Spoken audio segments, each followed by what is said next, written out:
The champagne bubbles danced in my flute as I forced a smile across my face.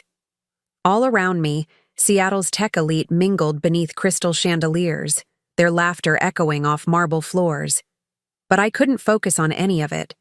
My attention was locked on the email notification that had just lit up my phone screen.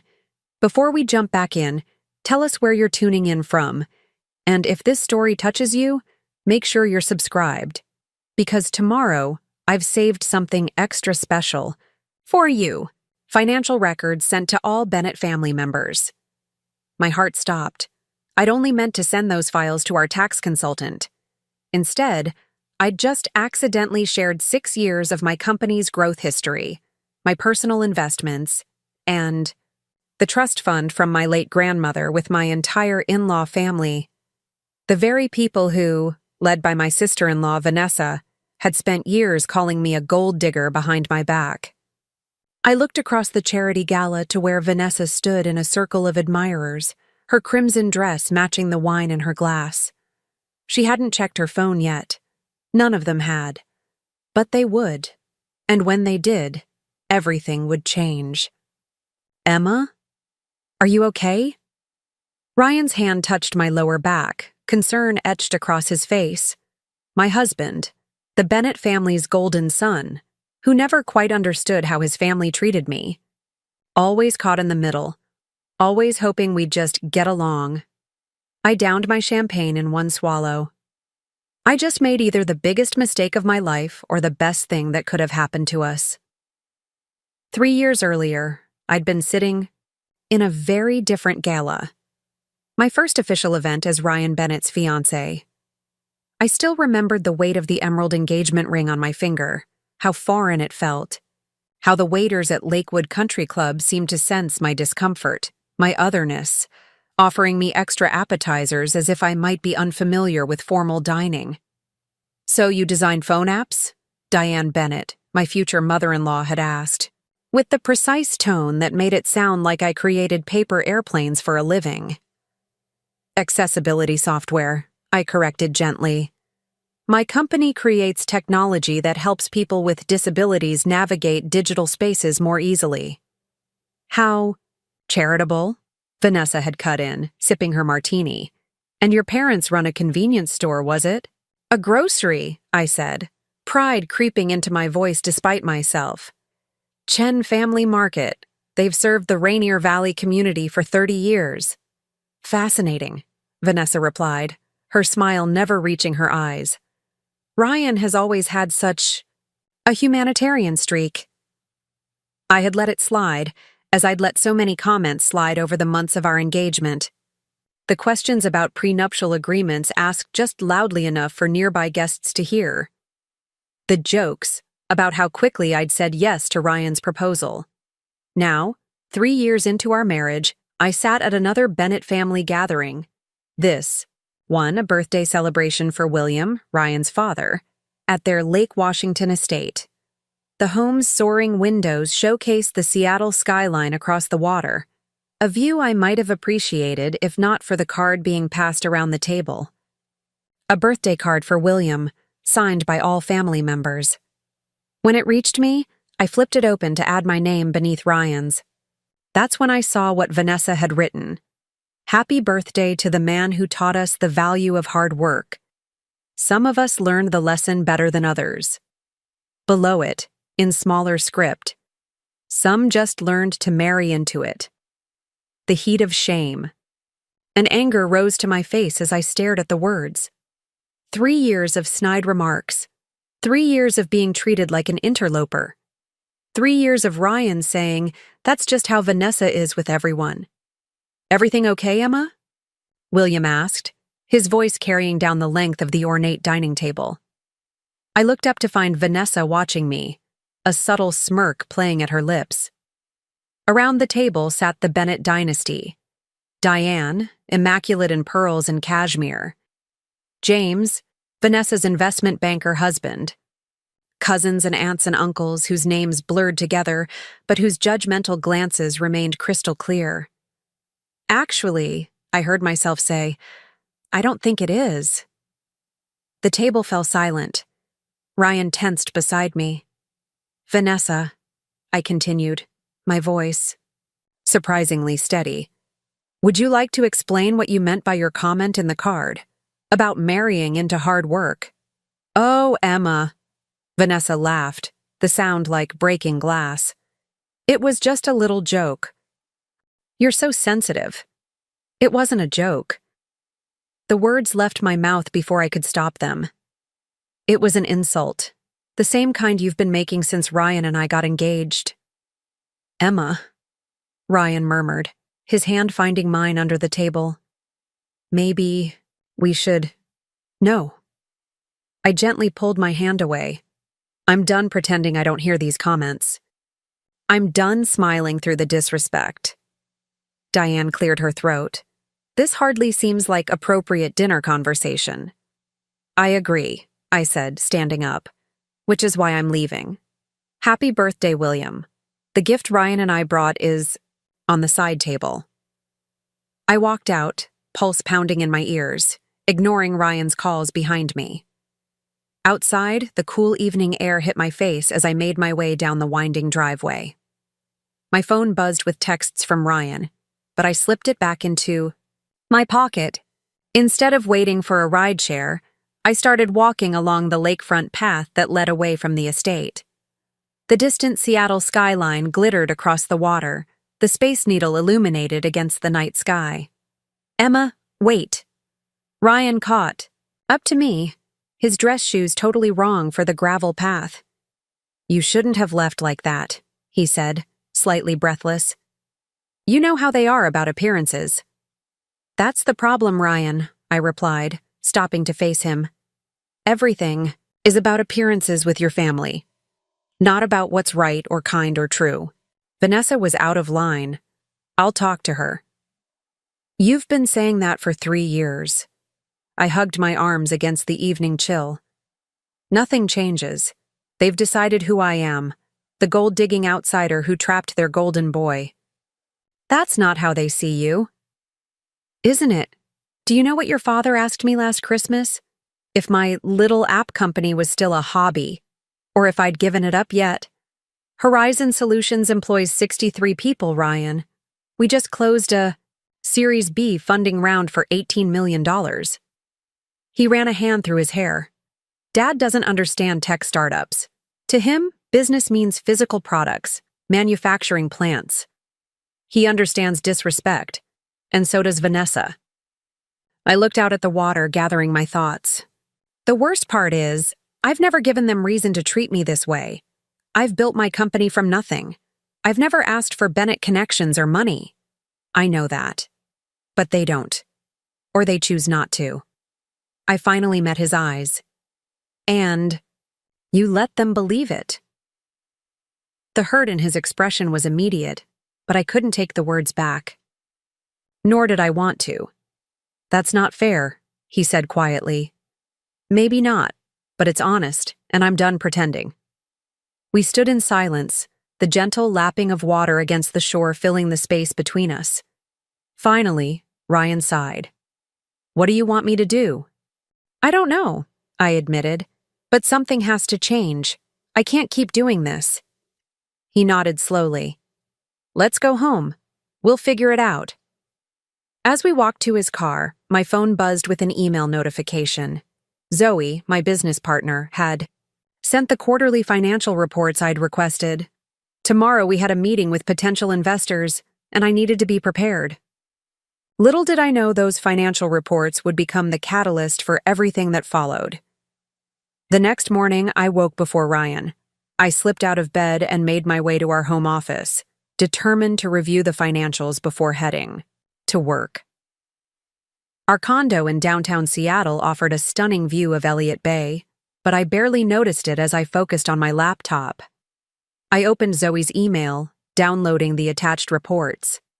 Horizon Solutions had grown exponentially in the past year. Our accessibility software was being adopted by major tech companies, governments, and educational institutions around the world. The company I'd started in my one-bedroom apartment 5 years ago, using my grandmother's modest inheritance as seed money, was now valued at over $70 million.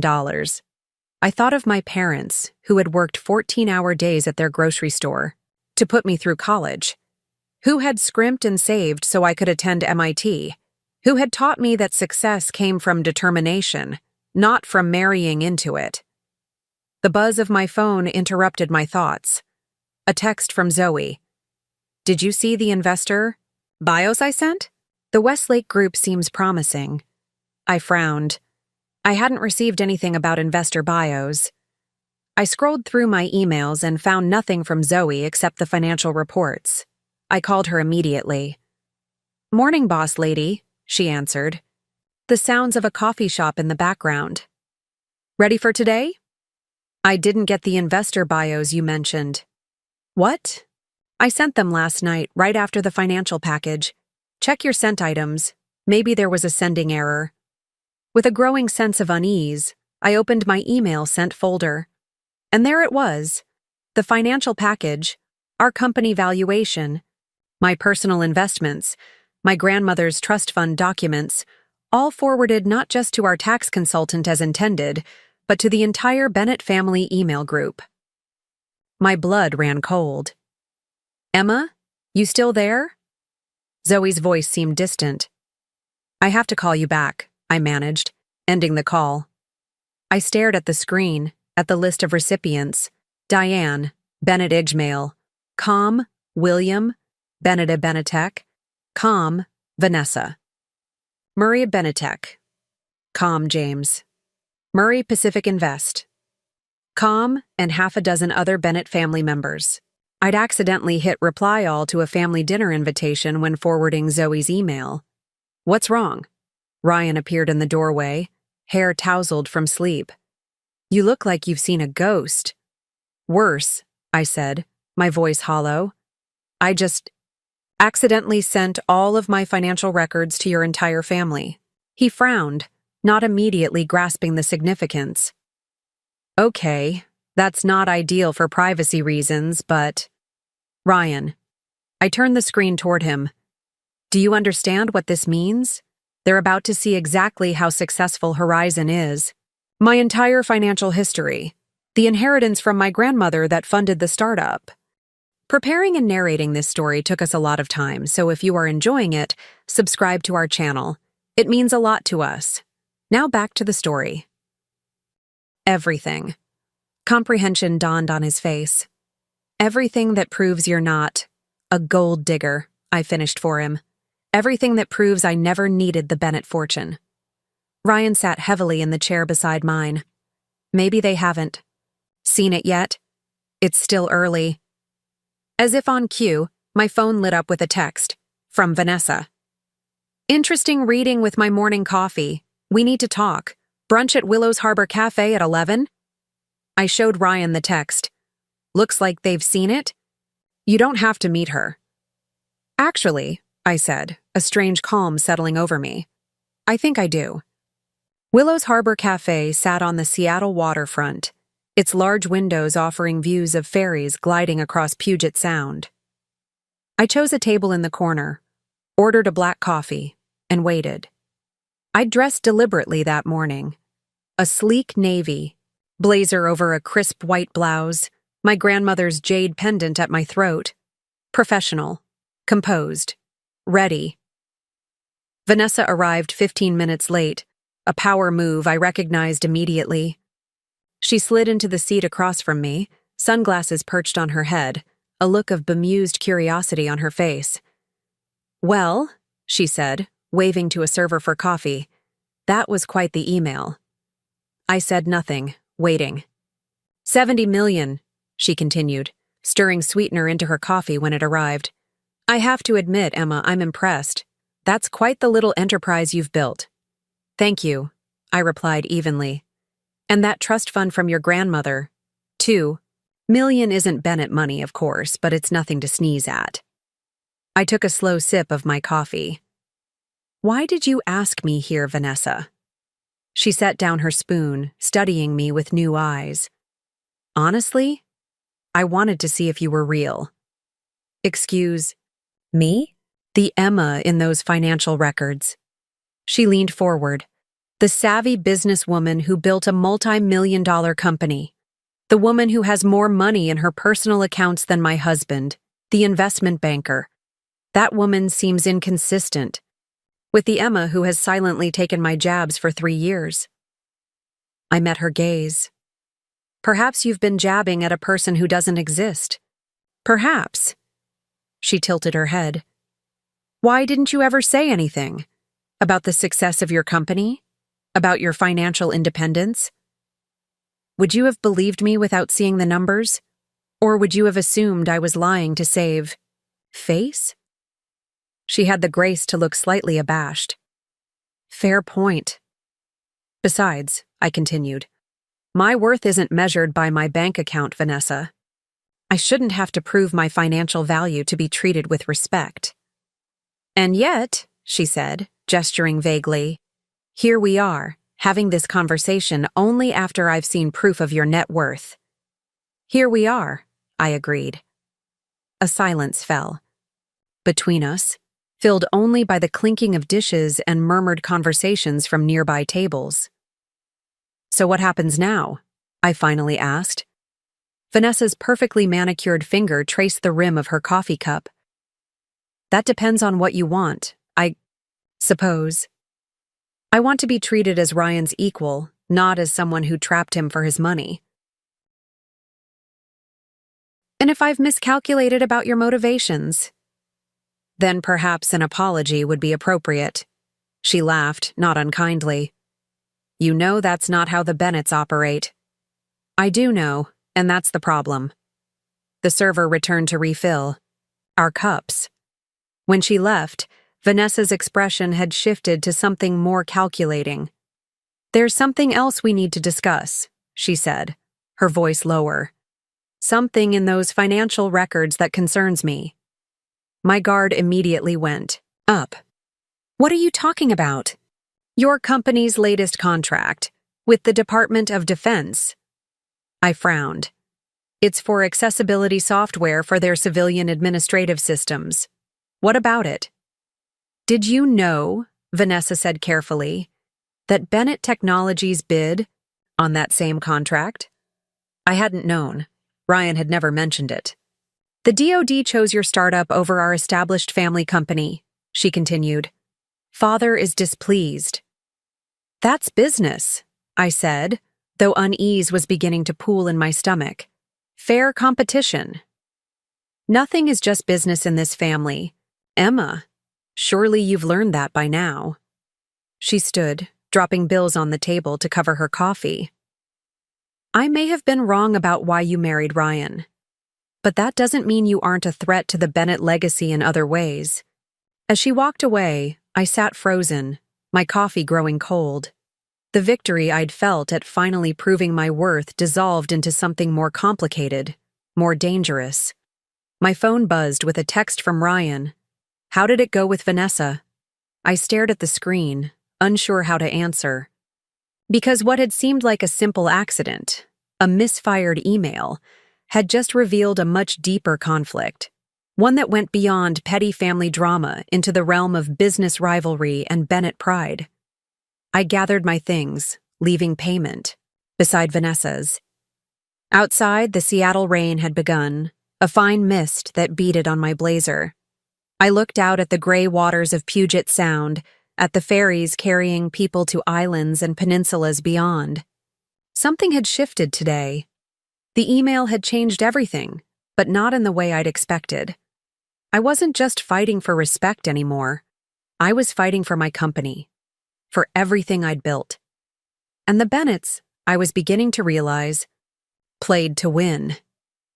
That evening, rain lashed against the windows of our condo as I paced the living room. Ryan sat on the couch, his face a mask of concern, as I recounted my conversation with Vanessa. Why didn't you tell me Bennett Technologies bid on the DoD contract? I asked, trying to keep accusation from my voice. He ran a hand through his hair. I didn't know. I swear, Emma. I'm not involved in the government contracts division. But your father knew. Vanessa knew. They don't tell me everything. A flash of something, resentment, crossed his face. Contrary to what everyone seems to think, I'm not the favored son with special access. I stopped pacing. What does that mean? Ryan sighed, leaning back into the couch. Just because I have the Bennett name doesn't mean I'm in the inner circle, especially since he trailed off. Since you married me, I finished. He didn't deny it. I sat beside him, the anger draining out of me, replaced by a different kind of hurt. They've punished you too, haven't they, for choosing me? It doesn't matter, he said, taking my hand. I chose you. I'd choose you again. My phone buzzed with an email notification. Zoe again. Marcus Wong contacted me, she wrote. Says he has information about the Bennett bid on our DoD contract. Wants to meet tomorrow. Who's Marcus Wong? I asked Ryan. Bennett Technologies. Senior accountant. Been with the company for decades. He frowned. Why is he contacting Zoe? Apparently he has information about your family's bid on our contract. I showed him the email. Why would the family accountant reach out to my business partner? Ryan's frown deepened. That's unusual. Marcus is old school loyal. He wouldn't reach out to a competitor unless… Unless what? He shook his head. I don't know.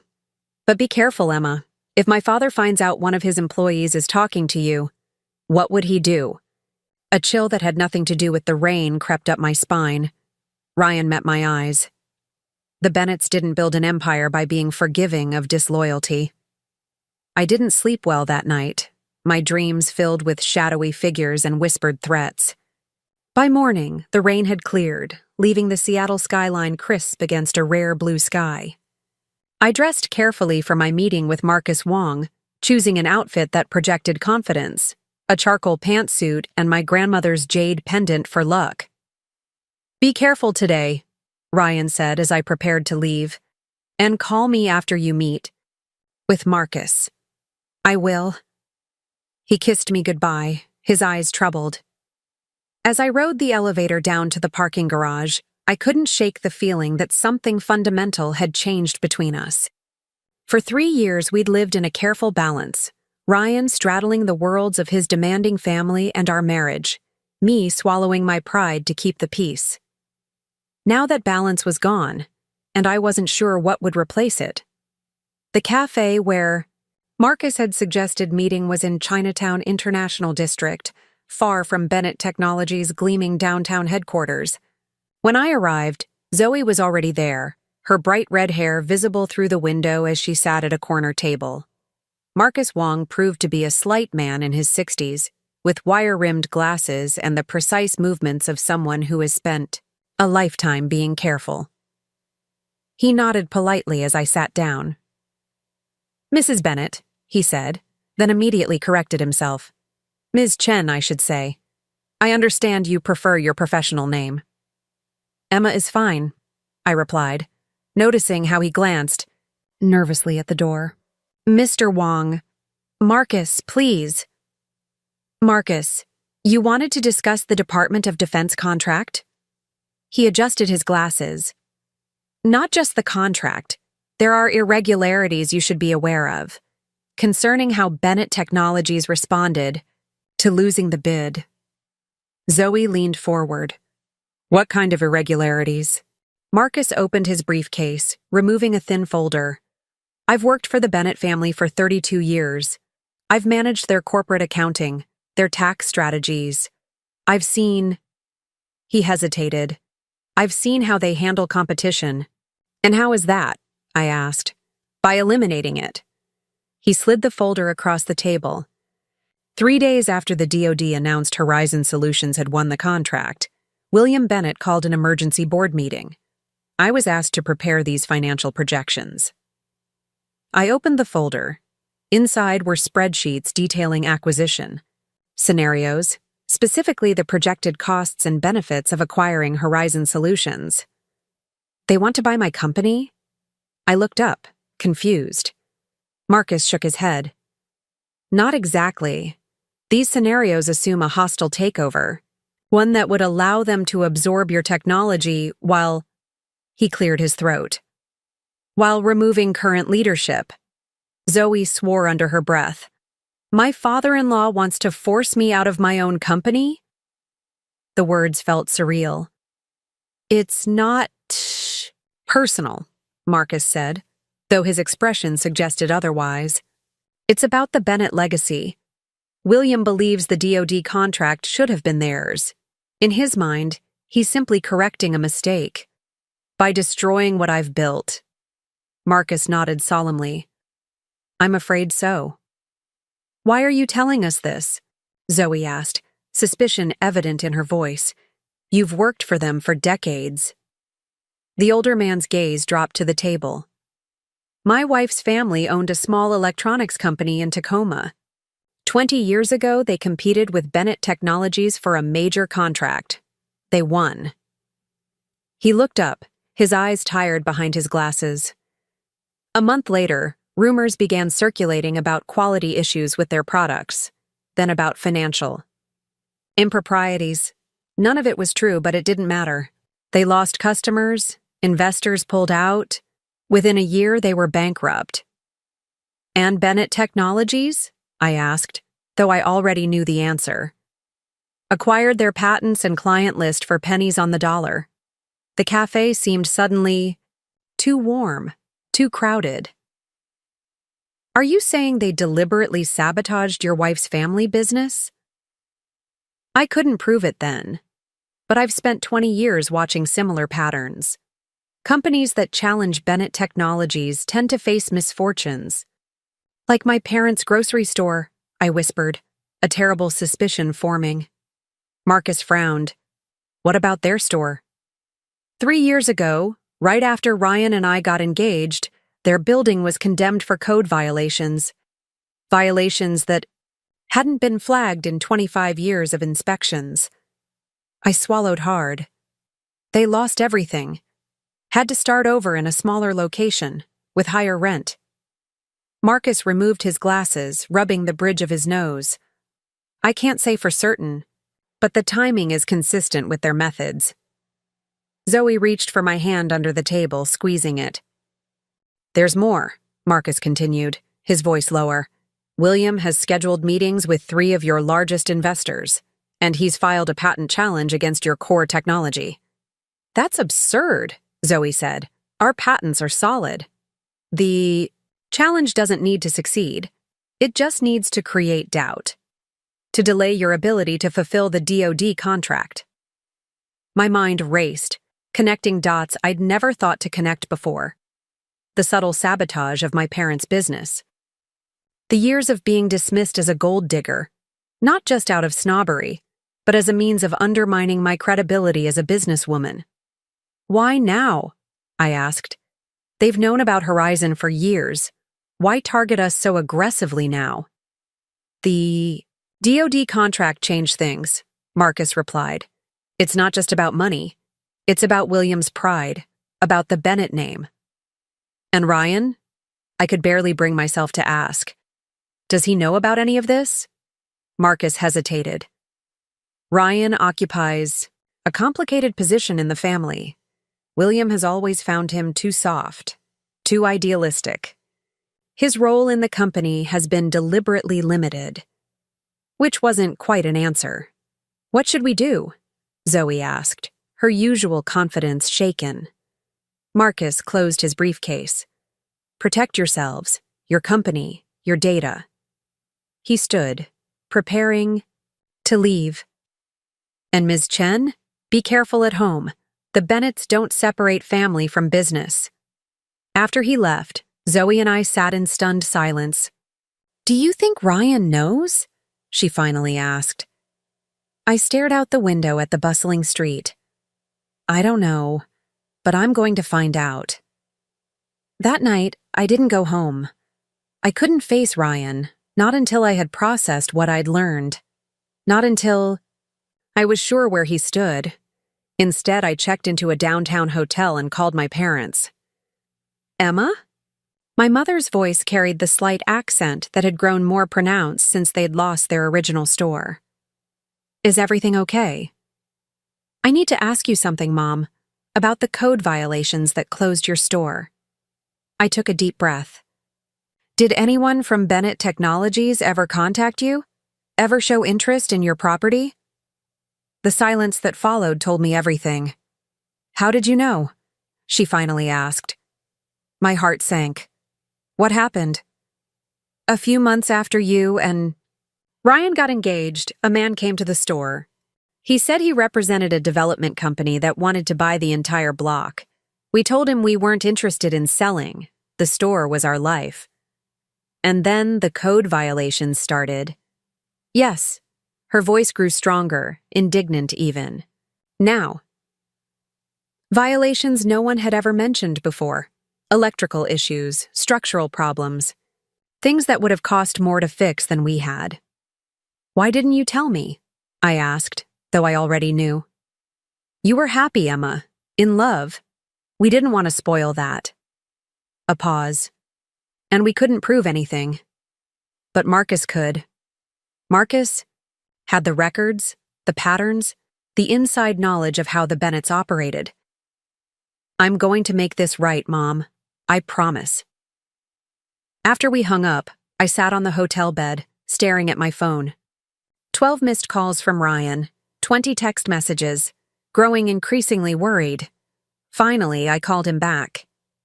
Emma, where are you? His voice was frantic. I've been worried sick. I needed some time to think, I said, measuring my words. Carefully. I know about what your family did to my parents' store. Silence. Then, what are you talking about? The mysterious code violations, the timing right after we got engaged. I fought to keep my voice steady. And now they're planning to do the same to my company. A hostile takeover. Patent challenges. Meetings with my investors. Emma, I don't know anything about. Did you know?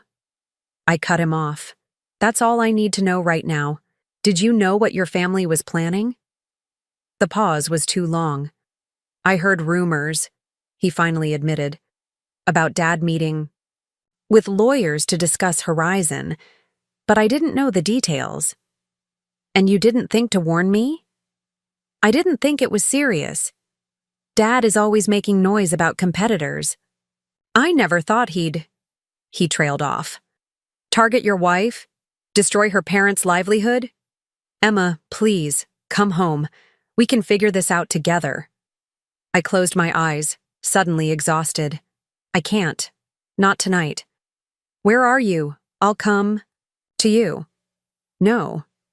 The word came out sharper than I intended. I need space, Ryan. I need to think.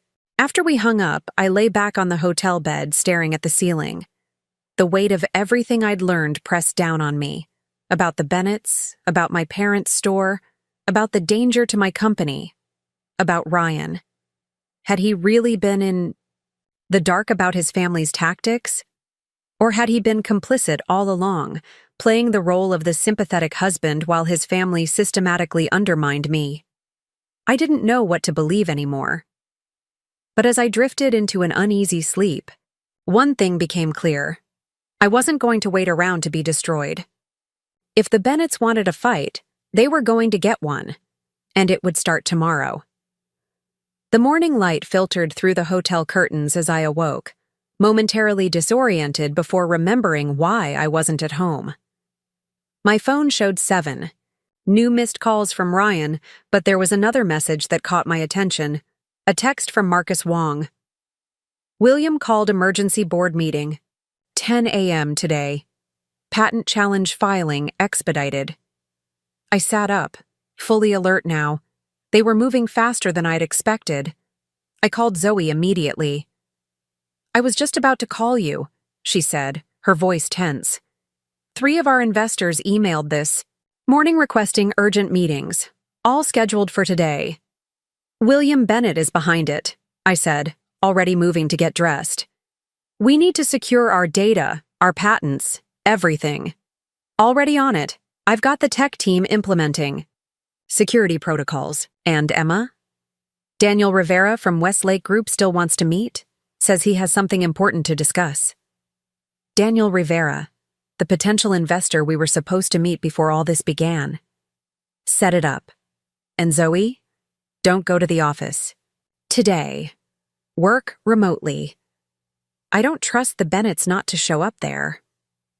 After a quick shower, I dressed in the same clothes from yesterday, wishing I had something fresh but unwilling to return home yet. As I gathered my things, my phone rang again. Ryan. This time, I answered. "Where are you?" he demanded, worry and frustration evident in his voice. "I've been up all night." I needed space to think. I kept my tone neutral, giving nothing away. "Emma, whatever you think my family is doing, I'm not part of it. You have to believe me." "Do I?" I countered, sitting on the edge of the bed. "Your father is filing an expedited patent challenge against my company today. He's meeting with my investors. Tell me you knew nothing about that." A pause. "I heard something about a patent review. I didn't know it was against Horizon." "Emma, please just tell me where you are. We can figure this out together." "Can we? Because right now it feels like I'm fighting your entire family alone." "You're not alone. You have me." His voice softened. "At least you do if you'll let me help." I closed my eyes, torn between the love I still felt for him and the betrayal that seemed to surround me. "Meet me at Westlake Center in an hour. There's a cafe on the 3rd level. I'll be there." After hanging up, I texted Marcus, thanking him for the warning and asking for any other information he could provide about the patent challenge. His reply was swift. "Be careful. William suspects a leak. Security, reviewing all communications." A chill ran through me. If William discovered Marcus had been helping me, the accountant's 32-year career would be over.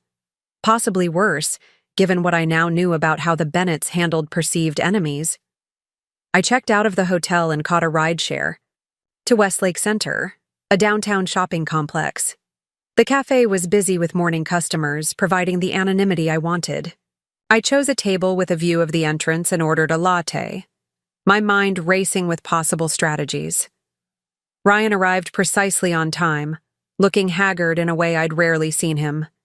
His usually perfect hair was disheveled, his eyes bloodshot, from lack of sleep. He scanned the cafe, relief washing over his face when he spotted me. "Emma," he breathed, sliding into the seat across from me. He reached for my hand, but I pulled back slightly. The hurt in his eyes was immediate. "I need answers, Ryan. Real ones." He nodded. "I know, and I'll tell you everything I know. But first, are you okay? Where did you stay last night?" "I'm fine. I got a hotel room." I took a sip of my latte, studying him over the rim. "Now, tell me what you know about your father's plans for Horizon." Ryan ran a hand through his hair. "Not much, until this morning. After you called, I went to the office early. Demanded to see the patent filings. And? It's bad, Emma. They're claiming your core accessibility algorithm infringes on Bennett Technologies' intellectual property. It's a stretch, but with enough expensive lawyers." He trailed off. "It could create problems," I finished. "Delay the DoD contract fulfillment. Scare off investors." "Yes." He looked miserable. "I tried to talk to Dad. He shut me down. Said it was just business and I needed to remember where my loyalties lie." "And where do they lie, Ryan?" His eyes met mine. "With you. Always with you." He reached for my hand again, and this time I let him take it. "Emma, I swear I didn't know about this until it was already in motion, and I definitely didn't know about your parents' store. That's unforgivable." I studied his face, looking for any sign of deception. All I saw was anguish and determination. "I believe you," I said finally. "But that doesn't solve our problem. Your father is trying to destroy my company. I know, and I'm going to help you stop him." My phone buzzed with a text from Zoe. "Meeting with Rivera set for noon. His office." "I have to go. I told Ryan, gathering my things. I have a meeting with a potential investor. Let me come with you. I hesitated. Having Ryan present could send a powerful message that the Bennett heir himself stood against his family's actions. But it could also backfire if Daniel Rivera thought I needed my husband to fight my battles. Not this time, I decided. I need to handle this myself, but I do need you to do something else. Anything. Find out what else your father is planning. And, I lowered my voice, make sure Marcus Wong is safe. He's taking a huge risk helping us. Ryan nodded. I'll do what I can. But be careful, Emma. When Dad feels challenged, he can be ruthless. So can I replied, standing up. When everything I've built is at stake. Daniel Rivera's office occupied the top floor of a sleek tower overlooking Elliott Bay. Westlake Group had a reputation for funding innovative tech with social impact, exactly the kind of investor Horizon Solutions needed. As I rode the elevator up, I rehearsed my pitch, trying to focus on the business opportunity rather than the battle. With the Bennetts. Rivera proved to be younger than I expected, perhaps in his early 40s, with warm brown eyes that crinkled when he smiled. His office was minimalist but comfortable, with stunning views of the water. Ms. Chen, he greeted me, shaking my hand firmly. Thank you for making time on such short notice. Mr. Rivera, I understand you wanted to discuss a potential investment in Horizon Solutions. Please, call me Daniel. And yes, I'm very interested in your company, particularly your accessibility software. He gestured for me to sit. But I suspect we have another matter to discuss first. My guard immediately went up. What matter is that? William Bennett called me this morning. He leaned back in his chair. Suggested I should reconsider any investment in Horizon Solutions due to pending intellectual property issues. Of course he had. And what did you tell him? A smile played at the corner of Rivera's mouth. That I make my own investment decisions based on my own due diligence. He studied me thoughtfully. The Bennetts are powerful enemies to make, Ms. Chen.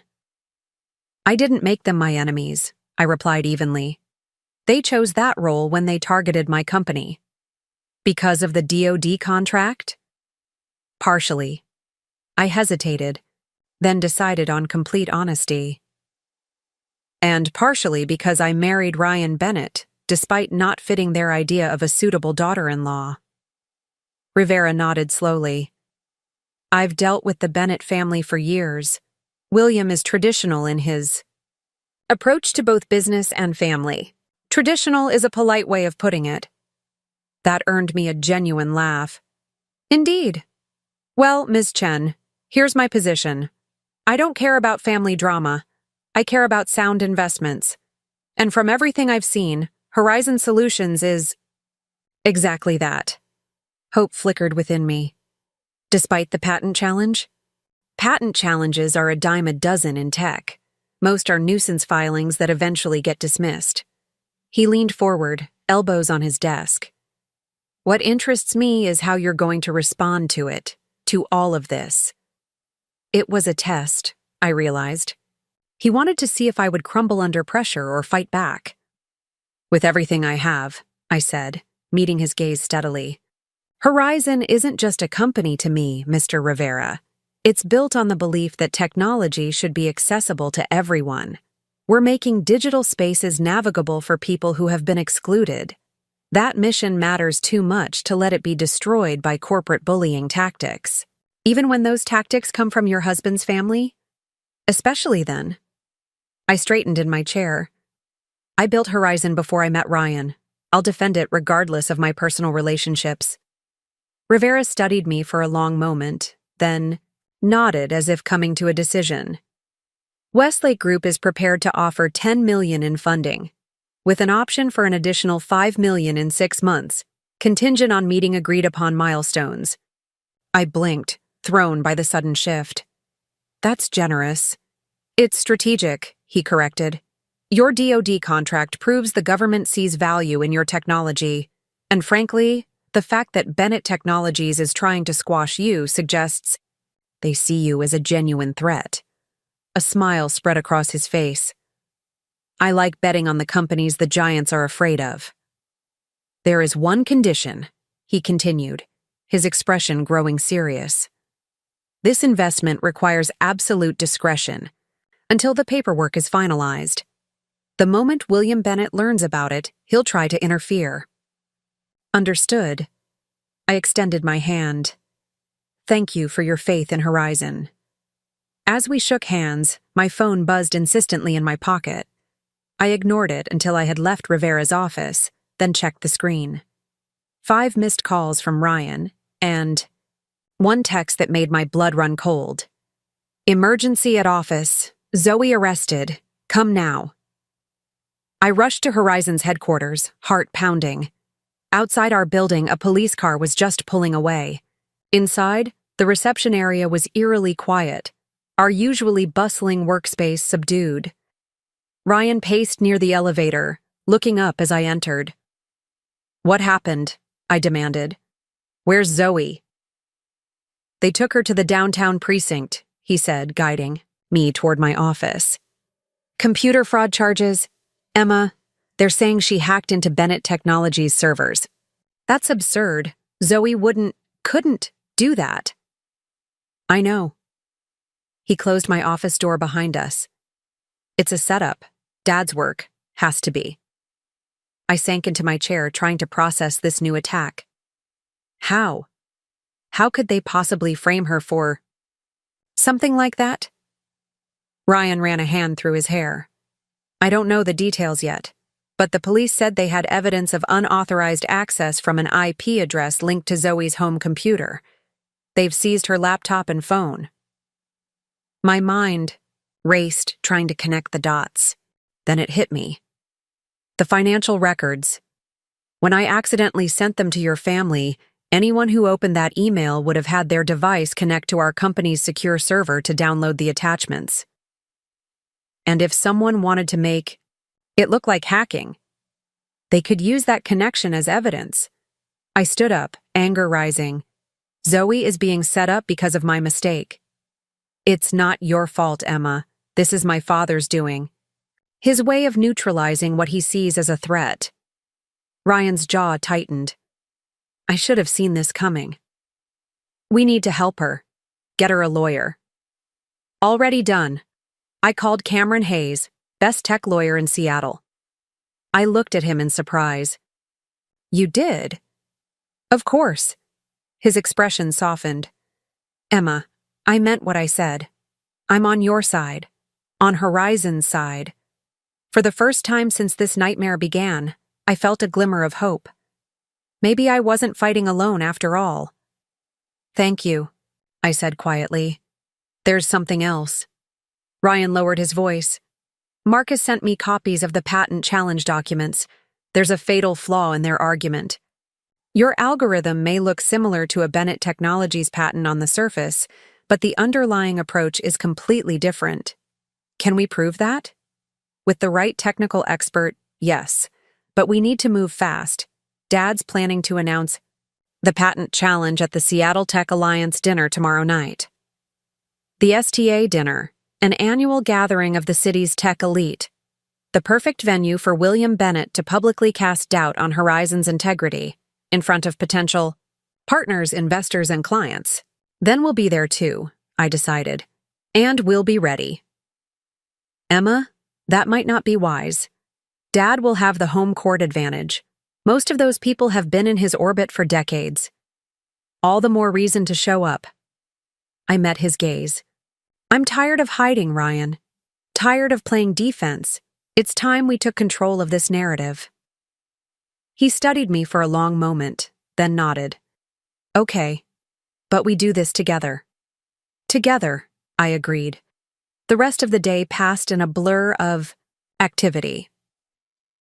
We met with Cameron Hayes, who assured us that the charges against Zoe were flimsy at best and would likely be dropped once he presented evidence of the setup.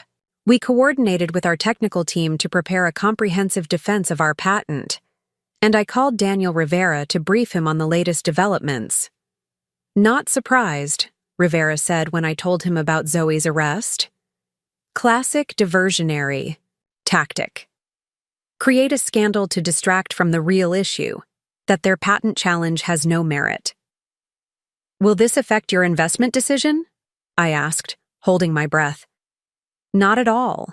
In fact, it confirms my assessment that you're a genuine threat to their business model. I could hear the smile in his voice. Just handle the STA dinner carefully. William Bennett has a lot of allies in that room.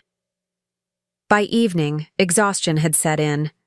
Ryan suggested we both go home, our home, to rest and prepare for the battle ahead.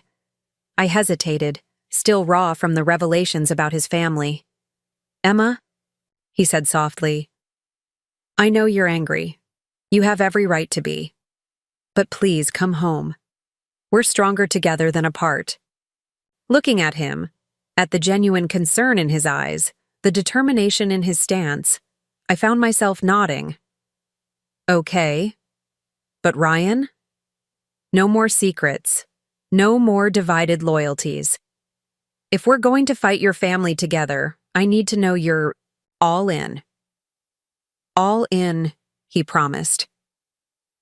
That night, as we prepared dinner in our condo kitchen, a simple pasta, neither of us having the energy for anything elaborate, the silence between us gradually softened. Not quite comfortable yet, but no longer charged with accusation. Tell me about your meeting with Rivera, Ryan said as we sat down to eat. I filled him in on Westlake Group's investment offer, watching his face carefully as I spoke. There was no jealousy, no resentment, only genuine pleasure at my success. That's fantastic, Emma. Rivera's backing carries serious weight in the tech community, assuming your father doesn't somehow interfere before the deal is finalized. Ryan twirled pasta around his fork, thoughtful. Dad's powerful, but he's not omnipotent, and he doesn't know everything, despite what he'd like people to believe. What do you mean? He set down his fork. There's something I haven't told you. Something about why Dad is so fixated on maintaining control, on eliminating any perceived threat to the Bennett legacy. I waited, sensing we were approaching a truth that might explain much of what had happened. Bennett Technologies isn't as solid as everyone thinks, Ryan said finally. The company has been losing market share for years. Dad's management style, authoritarian, resistant to innovation, worked in the 90s and early 2000s. It doesn't work now. But they're still one of the largest tech hardware companies in the Pacific Northwest. On paper, yes, but our last 3 product launches have underperformed. Our stock is being propped up by reputation and momentum, not actual growth. He met my eyes. The DoD contract would have been a lifeline, a way to right the ship without admitting to shareholders that we're struggling. The revelation shifted my understanding of everything that had happened. William Bennett's aggressive tactics weren't just about pride or family legacy. They were about survival. That's why he's coming after Horizon so hard, I said slowly. He's desperate. Ryan nodded. And desperate men are dangerous, especially men like my father who've never faced failure before. Does Vanessa know about the company's struggles? Oh, she knows. That's why she's been so vicious toward you. She's terrified of losing her position, her status. The Bennett name is all she has. I pushed my plate away, appetite gone. So what's our next move? Tomorrow, we prepare our counter-narrative, the story we want to tell at the STA dinner. Ryan reached across the table, taking my hand. And Emma? We need to be ready for whatever my father throws at us. Because he will have something planned. I know. I squeezed his hand. But so will we. Later, as we prepared for bed, I found myself standing before the floor-to-ceiling windows of our bedroom, looking out at the Seattle skyline. The space. Needle was lit up against the night sky, boats twinkled on Elliott Bay, And somewhere in one of those gleaming towers, William Bennett was plotting his next move against me. Ryan came up behind me, wrapping his arms around my waist. "Penny, for your thoughts." "I was just thinking about how much I love this city, how it's become home." I leaned back against him. "And how I'm not going to let anyone take what I've built here away from me." "You won't have to." He pressed a kiss to my temple. "Tomorrow we show my family exactly who they're dealing with." "And who is that?" I asked, turning in his arms to face him. A slow smile spread across his face. "A brilliant, unstoppable force named Emma Chen. A woman who built a multi-million-dollar company from nothing but her grandmother's trust fund and her own genius. A woman who's about to teach William Bennett that he picked the wrong fight." For the first time in days, I felt myself truly smile. I liked the sound of that. That night, I slept better than I had since the accidental email. Whatever happened at the STA dinner, I knew I wouldn't be facing it alone. Morning brought a call from Cameron Hayes. Zoe had been released, the charges dropped due to insufficient evidence. A win, but a telling one. William Bennett had backed off too easily, which suggested the arrest had been merely a distraction, not the main attack. "He's saving his ammunition for tonight," Ryan agreed when I shared my concern. "The patent challenge announcement is his real play." We spent the day preparing. I met with our technical team, reviewing every aspect of our algorithm to confirm it didn't infringe on any Bennett Technologies patent. Ryan worked his contacts, quietly briefing key industry figures who would be at the dinner on what to expect. By late afternoon, we had our strategy in place. Now we just needed to execute it. I chose my outfit carefully, a sleek burgundy dress that projected confidence without ostentation, paired with my grandmother's jade pendant for luck. Ryan wore a charcoal suit with no tie, a subtle break from the formal Bennett image. "Ready?" he asked as our car approached the downtown hotel where the STA dinner was being held. I took a deep breath. Ready. The grand ballroom was all ready, filled with Seattle's tech elite, founders, executives, investors, and media. Conversations hummed beneath crystal chandeliers, glasses clinked, and strategically important connections were being made in every corner. As we entered, I felt eyes turn toward us. News of the Bennett Technologies patent challenge had clearly already begun circulating through industry gossip channels. Ryan placed a protective hand at the small of my back, guiding me through the crowd. "Emma, Ryan." Vanessa's voice cut through the ambient noise as she approached, glass of champagne in hand. She wore a stunning black gown that probably cost more than most people's monthly rent. "I'm surprised to see you both here." "Why would that be surprising?" I asked pleasantly. "The STA dinner is an important industry event. Horizon Solutions is a growing force in Seattle tech." Her smile tightened. "Yes? Well, growing companies can be so vulnerable. One never knows what challenges might arise. Some challenges are more legitimate than others," Ryan replied, his tone matching his sister's in false pleasantry. Vanessa's gaze flicked between us, clearly assessing the united front we presented. Whatever she saw made her smile falter, slightly. "Father wants to speak with you," she told Ryan, before his announcement. "I'm sure he does," Ryan said evenly. "But right now, I'm with my wife. If Dad wants to talk, he can find us both." Vanessa's eyes narrowed. "You're making a mistake, Ryan. A serious one." "No," he replied. "For the first time in a long time, I'm doing exactly what I should have been doing all along." He placed a hand on my waist. "Standing with the woman I love." As Vanessa stalked away, I turned to Ryan in surprise. That was decisive. A hint of a smile touched his lips. Felt good, actually. We made our way through the crowd, stopping to chat with various industry contacts. I noted with interest that while some people seemed nervous about being seen with us, clearly afraid of William Bennett's reaction, others made a point of engaging warmly, perhaps betting that the winds were shifting. Daniel Rivera was among the latter, approaching us with a genuine smile. Emma, Ryan, good to see you both. He shook Ryan's hand firmly. Bold move, showing up tonight. We're not hiding, I replied. Horizon has nothing to be ashamed of. Glad to hear it, because… Rivera broke off, glancing over my shoulder. Heads up, the patriarch approaches. I turned to see William Bennett cutting through the crowd toward us, his expression thunderous. Tall and imposing, even in his 70s, he radiated the cold authority that had built an empire, and I now knew maintained it through fear and manipulation.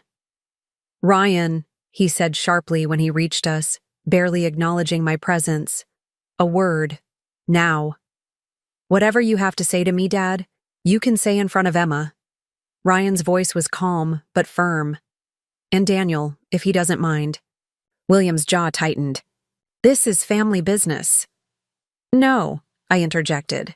It's industry business. Your patent challenge against my company isn't a family matter, Mr. Bennett. It's a public one, which I understand you plan to announce tonight. William's cold gaze finally shifted to me. You're interfering in things you don't understand, young lady. I understand perfectly, I replied, keeping my voice level. I understand that Bennett Technologies lost the DoD contract because Horizon's technology is superior. I understand that instead of competing fairly, you're attempting to destroy a legitimate competitor through baseless legal challenges and behind-the-scenes manipulation. A murmur rippled through the nearby guests as my words carried. William noticed, his expression darkening further.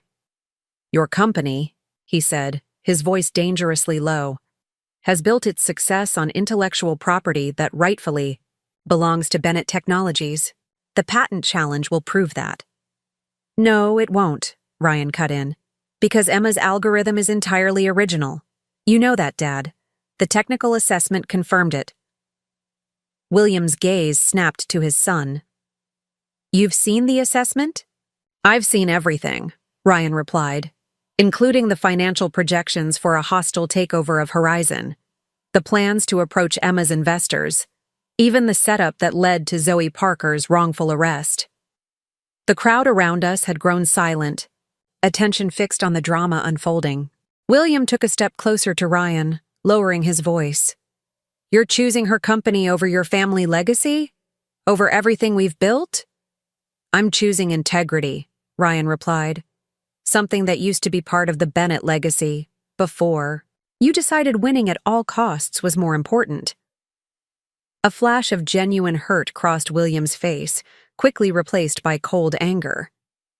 You'll regret this decision. No, Dad, Ryan said quietly. The only thing I regret is not standing up to you sooner, like when you targeted Emma's parents' grocery store after we got engaged. Gasps from the onlookers confirmed that this revelation was landing exactly as we'd hoped. William's face flushed with anger, and perhaps, I thought, a hint of shame. This discussion is over, he snapped, turning to leave. Actually, I called after him, it's just beginning. Because shortly before your planned announcement tonight, every journalist in this room will receive documentation proving that your patent challenge is baseless. They'll also receive evidence of how Bennett Technologies has systematically targeted and destroyed smaller competitors over the years. I stepped forward, including the story of my parents' grocery store. William froze, then slowly turned back to face me. You're bluffing. Am I? I maintained eye contact, refusing to be intimidated. Marcus Wong has been very helpful in piecing together the Bennett family's business tactics over the years. The mention of his longtime accountant made William pale slightly. Marcus wouldn't betray decades of loyalty. He didn't see it as betrayal, I replied. He saw it as finally doing the right thing. The standoff stretched for several tense seconds. Then, unexpectedly, Daniel Rivera stepped forward. William, he said, his tone conciliatory but firm, perhaps we could find a more productive resolution to this situation. William's gaze shifted to Rivera, suspicion evident. What kind of resolution? One that preserves reputations on all sides.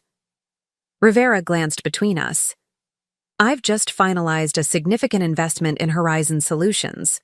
What if, instead of a patent challenge, we discussed a strategic partnership between Bennett Technologies and Horizon? Hardware meets innovative software, a collaboration that could strengthen both companies. It was a lifeline, one that would allow William to save face while backing down from his attack. Ryan and I had discussed this possibility earlier, agreeing it might be the optimal outcome if William could be persuaded to see reason.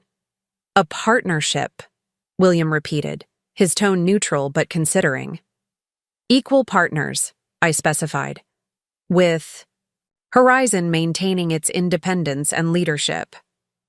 William's eyes narrowed as he assessed me anew. No longer just the gold-digging outsider, but a business force to be reckoned with, one with enough leverage to demand terms. We can discuss possibilities, he said finally, after the dinner. It wasn't a surrender, but it was a retreat from open warfare. A start. As William walked away, the crowd around us resumed their conversations, though now with an electric energy. The confrontation had been witnessed by dozens of industry influencers. Already, the narrative was shifting. Ryan squeezed my hand. You were magnificent. We both were, I replied, feeling the tension slowly drain from my shoulders. Though this isn't over yet. No, he agreed.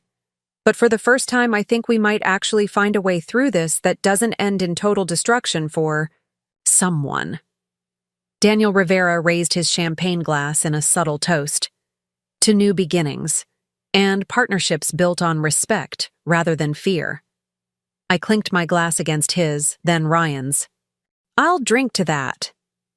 As dinner was announced and guests began moving toward their tables, I caught sight of Vanessa watching us from across the room. Her expression was unreadable, but I sensed something had shifted there too. Perhaps the realization that the narrative she'd clung to, of me as the fortune-hunting outsider, had been irreparably shattered. What would happen after tonight? I couldn't say for certain. The partnership discussions would be complex and likely contentious. William Bennett wouldn't transform overnight from cutthroat competitor to collaborative partner. Vanessa wouldn't suddenly embrace me as a sister. But as Ryan and I took our seats at the dinner, his hand warm in mine beneath the table, I felt something I hadn't felt since this ordeal began. Hope. Not just that my company would survive, but that perhaps, just perhaps, we could build something better from the ashes of this conflict. Something built on truth, rather than lies and manipulations.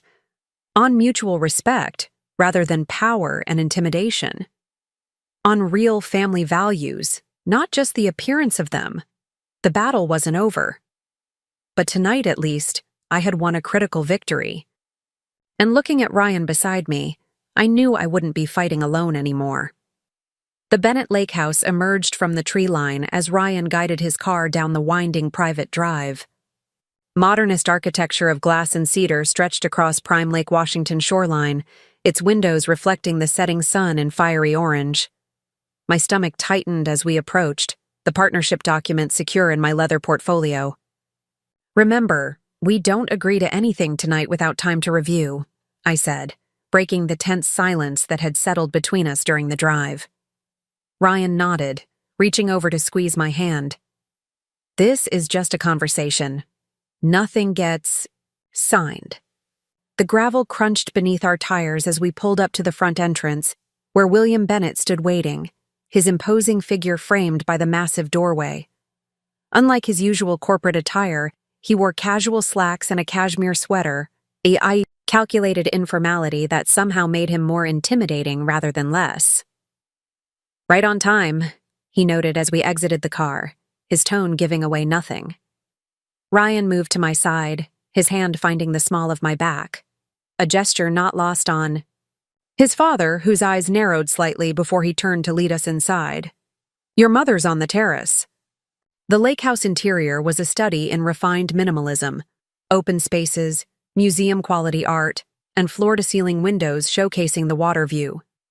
Every element spoke of wealth accumulated over generations, of power wielded with confidence. This was William Bennett's sanctuary, the heart of his domain, and he had invited us in for a purpose. Diane Bennett sat at a glass table on the terrace, a bottle of wine already open beside 3 empty glasses. She rose as we approached, her silk blouse catching the golden hour light. "Emma, Ryan." Her smile was practiced, polite. "Thank you for coming." I accepted her air kiss, noting the subtle appraisal in her eyes. Since the STA dinner confrontation, something had shifted. Where once she had looked through me, now she was seeing me, perhaps for the first time. "Lovely evening," I commented, taking the seat Ryan pulled out for me. "Thank you for inviting us." "Family should make time for family," William stated, taking his position at the head of the table as he poured wine into each glass, "especially when there are misunderstandings to address." Ryan tensed beside me. "Is that what you call attempting to destroy Emma's company, Dad? A misunderstanding?" William's expression remained impassive as he passed the wine glasses around. "I call it business, Ryan. Something I had hoped you would eventually understand." His gaze shifted to me. "However, it seems I underestimated both your wife and her company's resilience." "You certainly did," I agreed, meeting his gaze with matched intensity. A ghost of a smile crossed William's face before disappearing. "Direct. I can appreciate that, even when it's inconvenient." He lifted his glass. "To new understandings." The toast hung in the air, loaded with unspoken implications. After a moment's hesitation, I raised my glass as well. To honest communication, finally. We drank, the expensive wine tasting of tension and wary possibility. "I understand you've brought a partnership proposal," William said, nodding toward my portfolio. "We have." I placed my hand protectively over the leather case. "But before we discuss business arrangements, I think we need to address the personal matters that brought us to this point." Diane shifted uncomfortably in her seat. "Perhaps business would be easier terrain." "No," I interrupted, surprising even myself with my directness. "For 3 years, I've been treated as an outsider in this family, called a gold digger behind my back and sometimes to my face. My parents' business was targeted after Ryan and I became engaged, and most recently, my company, which I built from the ground up, was nearly destroyed through underhanded tactics." I set my wine glass down. "Those aren't business matters, Mrs. Bennett. They're personal attacks." The terrace fell silent except for the gentle lapping of lake water against the shore below. Ryan's hand found mine beneath the table, a silent show of support. William studied me for a long moment, his expression unreadable. Then, unexpectedly, he sighed. "You're right." The simple acknowledgement hung in the air between us, startling in its directness. "When Ryan told us he was dating a young woman from Rainier Valley whose parents ran a grocery store, I made assumptions," William continued.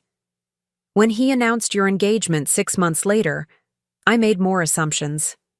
Assumptions that, it seems, were incorrect." "They were worse than incorrect," Ryan interjected. "They were harmful. Deliberately so." William's jaw tightened. "I've spent my life protecting what we've built. The Bennett name stands for something in this city, in this industry." "And you thought I threatened that?"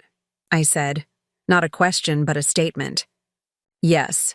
William set down his glass. "Until I saw those financial records. Until I witnessed how you handled yourself at the STA dinner." A reluctant respect entered his voice. "You're not what I expected, Emma Chen." "I never claimed to be anything other than who I am," I replied. "You just never bothered to find out who that was." "Dad," Ryan said, his voice steady. "What happened to Mom's store wasn't business. It was vindictive and cruel." A flicker of discomfort crossed William's face. The property acquisition was a business decision. The timing was unfortunate. The timing was deliberate, I countered. Just like the patent challenge. Just like approaching my investors. Just like having Zoe arrested on false charges. Diane paled visibly at this last accusation, her eyes darting to her husband. William, you didn't— What's done is done. William cut her off, his tone sharpening. The question now is how we move forward. I pulled the partnership document from my portfolio and placed it on the table. This is our proposal. A partnership that maintains Horizon's independence while allowing for strategic collaboration with Bennett Technologies. Both companies benefit, but neither surrenders control. William made no move to take the document. And if I were to suggest a counter-proposal, one where Bennett Technologies acquires a controlling interest in Horizon? Then this dinner would be over, I replied simply. Even if the offer were extremely generous? My company isn't for sale, Mr. Bennett. Not at any price. He studied me, the calculation evident in his eyes. You're very young to be so absolute in your positions. And you're very experienced to be so wrong about mine, I countered.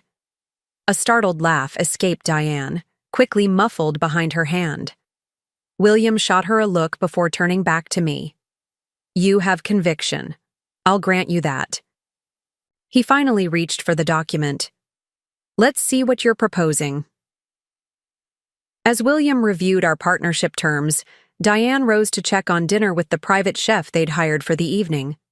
Ryan excused himself to use the restroom, leaving me momentarily alone with my father-in-law.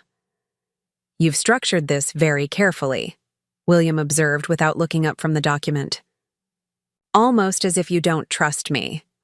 I don't, I said simply. He glanced up, something like approval in his expression. Good.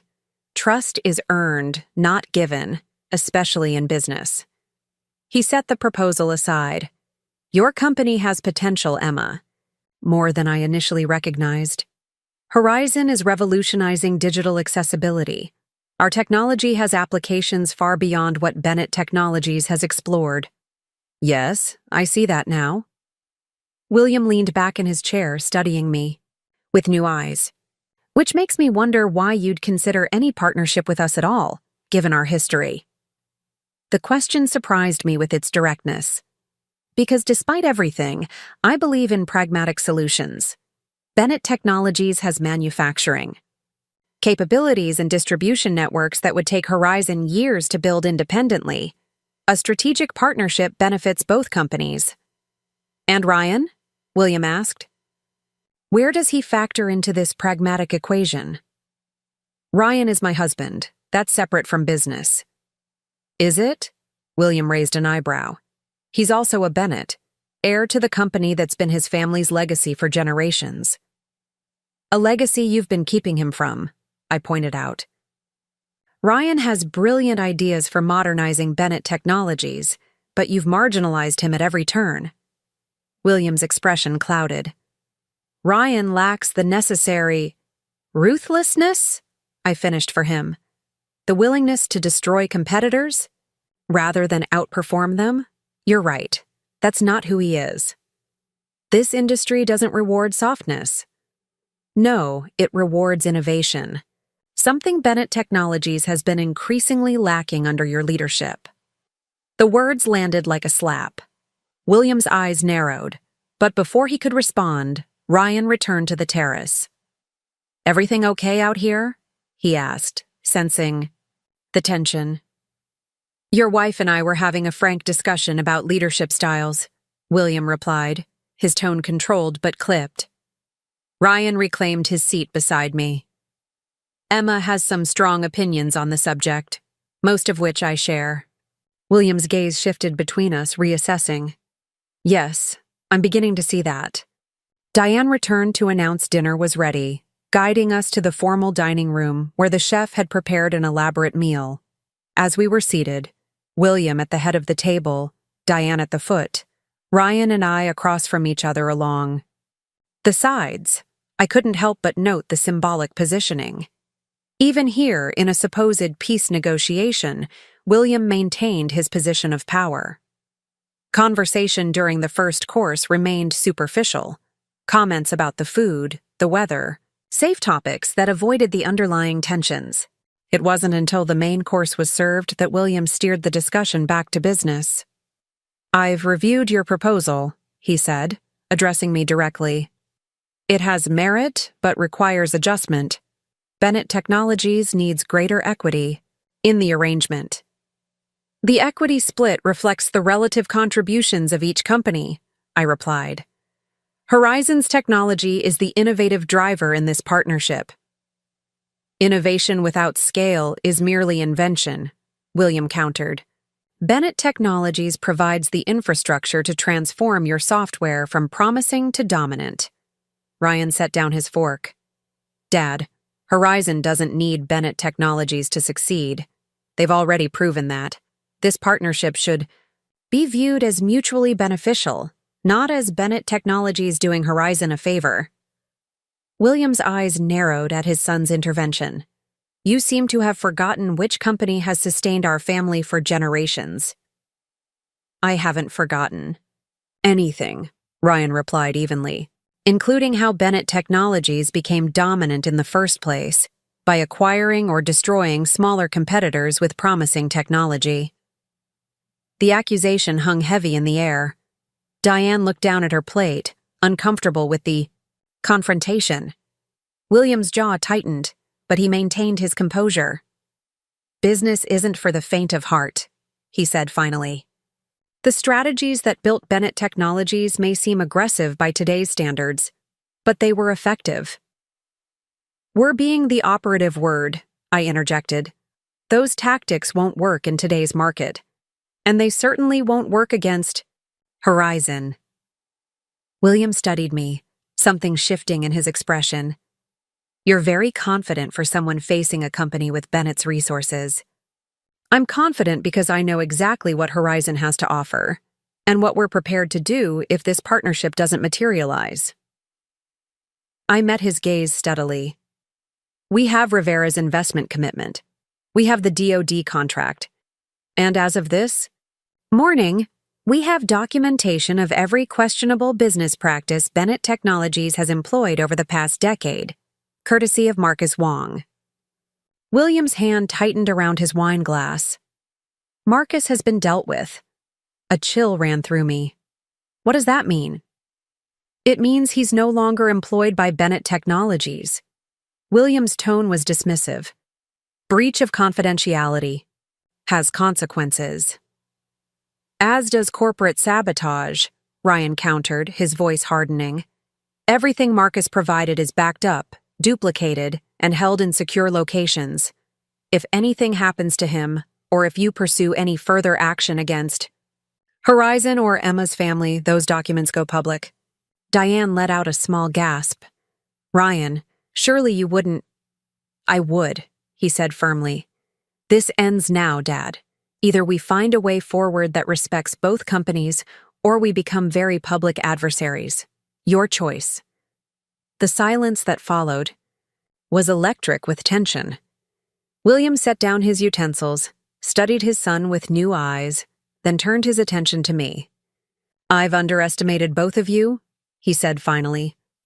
"A mistake I won't repeat."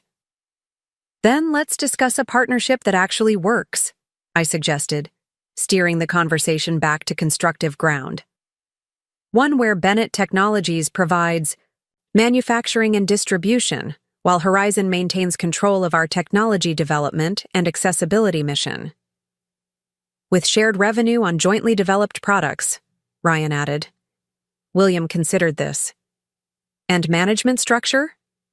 "Independent leadership for each company," I replied firmly, "with a joint committee for collaborative projects." "No controlling interest," Ryan emphasized. "No hostile acquisition attempts." William frowned. "You're asking me to surrender a significant tactical advantage. I'm asking you to build something better than what predatory tactics could achieve," I corrected him. "A genuine partnership that leverages the strengths of both companies." The calculating look returned to William's expression. And what guarantees do I have that once this partnership is established, Horizon won't simply exploit Bennett Technologies' resources and then break away? The same guarantees we have that you won't try to absorb us the moment it's convenient, I replied. Legally binding contracts and mutual self-interest, and something more important than either of those, Ryan added quietly. Family. William's gaze shifted to his son. Meaning? Meaning I'm asking you to accept, finally and completely, that Emma is my wife, that she's brilliant and driven, and exactly the kind of partner both I and Bennett Technologies need. Ryan's voice grew stronger with each word. I'm asking you to see what I've always seen in her, and to respect both her and the company she's built. Diane reached across the table to touch her husband's hand. William, she said softly, it's time. Something unspoken passed between them, years of marriage creating a shorthand I couldn't decipher. After a long moment, William sighed, subtle, but definite surrender in the sound. The partnership proposal requires revision, he said, businesslike once more. But the core concept is workable. Relief washed through me, though I was careful not to show it. Our legal team can work with yours on the details. Not just legal teams, William countered. I want you and Ryan directly involved. If this is to be a true partnership, it starts with the principles. Ryan looked surprised. You want me involved in the negotiations? You've made your position clear, William replied, a new note of respect in his voice. And you've chosen your side. Now I expect you to represent Bennett Technologies' interests alongside your wife's company. It was a test and an opportunity. William was offering Ryan a meaningful role at last, while simultaneously challenging his ability to balance competing interests. I can represent Bennett Technologies without undermining Horizon, Ryan said, accepting the challenge. The partnership should benefit both companies. William nodded, satisfied with the response. We'll begin work on the revised agreement tomorrow. He turned to me. And, Emma, I believe an apology is overdue. My actions regarding your parents' store were inappropriate. I will make amends. The acknowledgement, however grudging, was more than I had expected. Thank you. That would mean a great deal to them. As the dinner progressed to dessert, the conversation shifted to lighter topics. Diane, who had remained largely silent during the business discussions, began sharing stories of Ryan's childhood. Tales I'd never heard before, as if finally accepting me as someone worthy of family history. By the time we prepared to leave, something fundamental had changed. Not a complete transformation. William Bennett would always be a calculating businessman, and Diane would always measure people against her social standards, but a shift in how they saw me. No longer the gold-digging outsider, but a force to be reckoned with, a partner rather than a threat. In the car driving home, Ryan seemed thoughtful, processing the evening's developments. That went better than expected, I offered, breaking the silence. Dad doesn't apologize, he said, still sounding surprised. Ever. The fact that he acknowledged what happened with your parents. He shook his head. That's unprecedented. People can change when forced to confront reality, I suggested. Your father's very practical beneath all the power posturing. He knows a partnership with Horizon makes business sense. It's more than that. Ryan glanced over at me. He respects you. I saw it in how he spoke to you, how he listened. That doesn't happen often. I smiled, feeling a weight lifting that I hadn't fully acknowledged was there. Does this mean Vanessa will stop calling me a gold digger at family events? Ryan laughed. Let's not expect miracles, but I think even she'll have to adjust her perspective after the partnership is announced. As we crossed back over the floating bridge toward Seattle, the city lights glimmered against the night sky. Our condo building was visible in the downtown skyline, windows illuminated among dozens of others. Do you think it will work? I asked, watching the city grow closer. The partnership? Ryan took my hand, squeezing gently. If anyone can make it work, it's you. You've already accomplished the impossible, making William Bennett back down. We did that together, I reminded him. And we'll build this partnership together too. Back in our condo, as we prepared for bed, I checked my phone to find a message from Zoe. How bad was dinner with the Demon King and Queen? Do we still have a company, or should I update my resume? I smiled, typing back, partnership moving forward. William actually apologized for your arrest. Still wouldn't trust him with my coffee order, but progress is happening. Her response came quickly. Mind blown. Drinks tomorrow so you can tell me everything. As I set my phone aside, Ryan emerged from the bathroom, looking thoughtful. I just got a text from Daniel Rivera. Apparently news of our dinner with my parents is already circulating. Seattle's tech community runs on gossip, I observed. What did he say? That Westlake group remains committed to their investment regardless of the partnership outcome, and that he's impressed by how we've handled the situation. Ryan sat on the edge of the bed. He also mentioned that 3 other venture capital firms have expressed interest in Horizon since the STA dinner. Good news travels fast, I mused, joining him. Though I suspect your father won't be thrilled about outside investment alongside the partnership. Dad will need to adapt, Ryan said firmly. You've built something remarkable, Emma. Something that deserves to grow on its own terms, not just as an appendage to Bennett Technologies. I leaned against his shoulder, suddenly exhausted from the emotional toll of the evening. Do you think your parents will ever truly accept me? Not just as a business partner, but as family? Ryan wrapped an arm around me. I think they've already started to. Dad doesn't invite people he doesn't respect to the lake house for private negotiations. And Mom actually looked at you tonight, really looked at you, instead of through you. Baby steps, I said with a small smile, more like giant leaps for the Bennetts. He kissed the top of my head. Rest. Tomorrow we start drafting the future of Horizon, of Bennett Technologies, and of us. That night, I slept more soundly than I had since the email mishap that had started this chain of events. The battle wasn't over. The partnership negotiations would be complex and likely contentious at times. But the worst was behind us. My company would survive. My relationship with Ryan had emerged stronger. And most surprisingly, I had earned something I'd never expected from the Bennett family: respect. As dawn broke over Seattle, I awoke to an email notification. From William Bennett, sent at 5:30 a.m. Evidently, he was an early riser. The subject line read simply, Partnership Terms, Revised Proposal. Ryan stirred beside me. What is it? I opened the email, scanning its contents with growing surprise.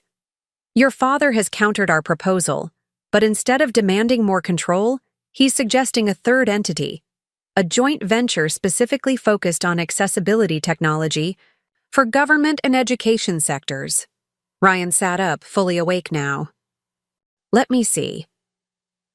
We read through William's proposal together, noting the careful balance it struck. Horizon would maintain complete independence while contributing our expertise to the joint venture. Bennett Technologies would provide manufacturing and distribution infrastructure. Profits would be shared equally. This is reasonable, I said, unable to hide my surprise. More than reasonable. Dad doesn't make concessions unless he sees significant value, Ryan noted, sounding impressed. He must really believe in what Horizon is doing. Or he believes in us, I suggested, in what we can accomplish together.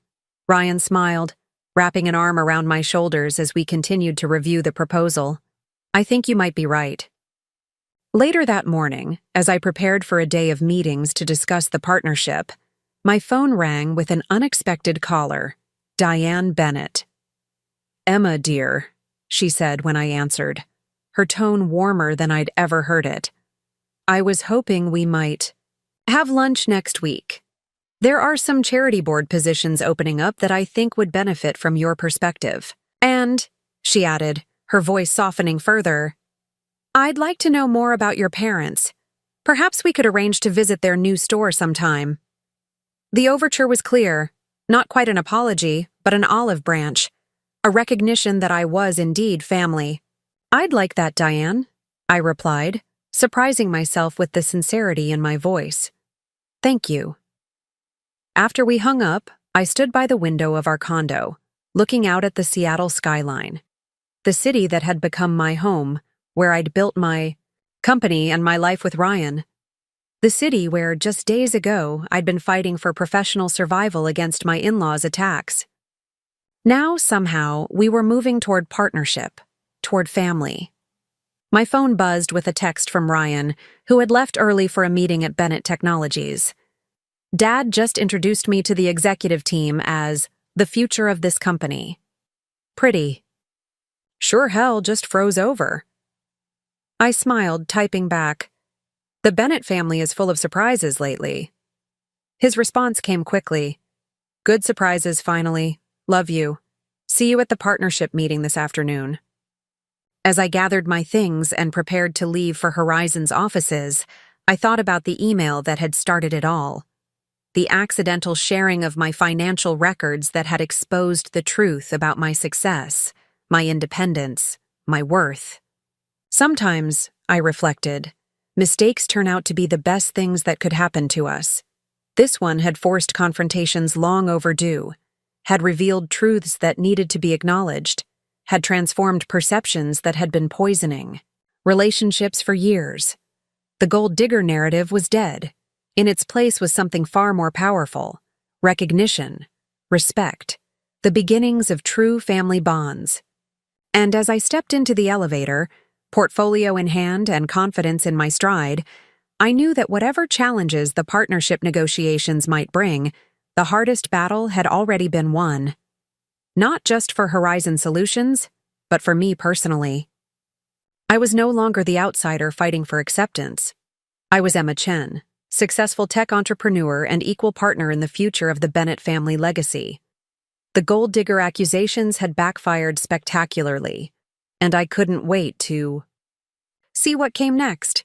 6 months after the landmark partnership agreement between Horizon Solutions and Bennett Technologies, I stood at the podium in the Seattle Convention Center, surveying the crowd of tech industry leaders, journalists, and accessibility advocates, gathered for the official launch of Access Tech's first product suite. The irony wasn't lost on me. Almost to the day, half a year ago, I'd been fighting for my company's survival against the very family that now stood beside me as partners. Access Platform represents more than just innovative technology, I continued. The confidence in my voice a stark contrast to how I'd felt at previous industry events where the Bennett family's influence had made me an outsider. It embodies our shared belief that digital accessibility isn't a luxury or an afterthought. It's a fundamental right. When we remove barriers to technology, we unlock human potential. From the front row, Ryan smiled encouragingly.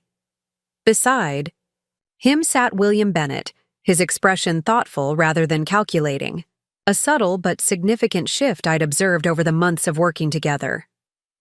Diane Bennett nodded along with my words, while Vanessa, though still maintaining her cool demeanor, at least appeared engaged rather than dismissive.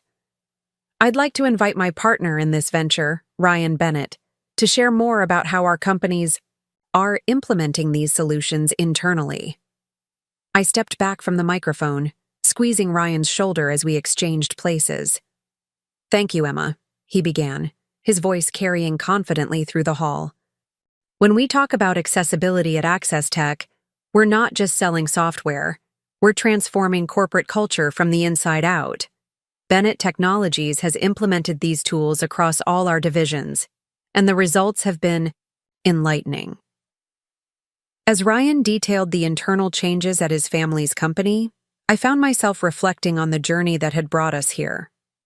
The accidental email that exposed my financial records to the Bennett family had seemed catastrophic at the time, the ultimate professional humiliation.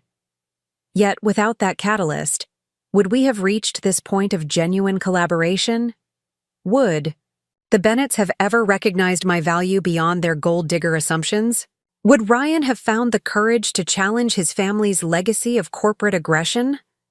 Sometimes, I mused, our greatest vulnerabilities become our greatest strengths when exposed to the light.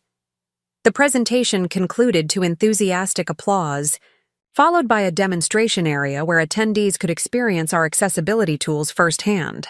I circulated through the crowd, answering technical questions and accepting congratulations, until I found myself face-to-face with Daniel Rivera, whose investment had proved crucial during the darkest days of the Bennett conflict. Remarkable. Achievement, Emma, he said, extending his hand. When I invested in Horizon Solutions, I knew you had potential. But this, he gestured around the room, this exceeds even my expectations. Your faith in us made a difference, I acknowledged, especially when others were being warned away. Rivera smiled knowingly. Speaking of which, have you seen today's Business Weekly? I shook my head. Launch preparations had consumed my attention for days. Bennett Technologies' stock is up 15% since the partnership announcement.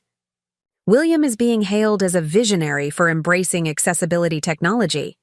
His eyes twinkled with amusement. Quite the rehabilitation for a man who was trying to destroy your company half a year ago. People can change, I said, surprising myself with how genuinely I believed it. Even William Bennett. People change when they have reason to, Rivera corrected. You gave him that reason. Not many could have turned an enemy into an ally so effectively. Before I could respond, Zoe appeared at my elbow, tablet in hand. Emma, the Department of Education representatives are here. They're eager to discuss implementing Access Platform across their digital learning environments. I excused myself from Rivera and followed Zoe to a quieter corner of the convention hall where a delegation from Washington, D.C. waited. As Chief Technology Officer of Horizon Solutions, Zoe had been instrumental in translating our accessibility vision into practical applications. Her wrongful arrest during the Bennett conflict had only strengthened her commitment to our mission and her wariness of corporate politics. Dr. Hernandez, welcome, I greeted the lead representative. I understand you have questions about large-scale deployment. The next hour dissolved into technical discussions, contract parameters, and implementation timelines. Throughout, I was aware of the Bennett family moving through the crowd. William commanding attention from industry veterans, Diane charming, potential investors, and Vanessa, surprisingly, engaged in what appeared to be a substantive conversation with a group of disability advocates.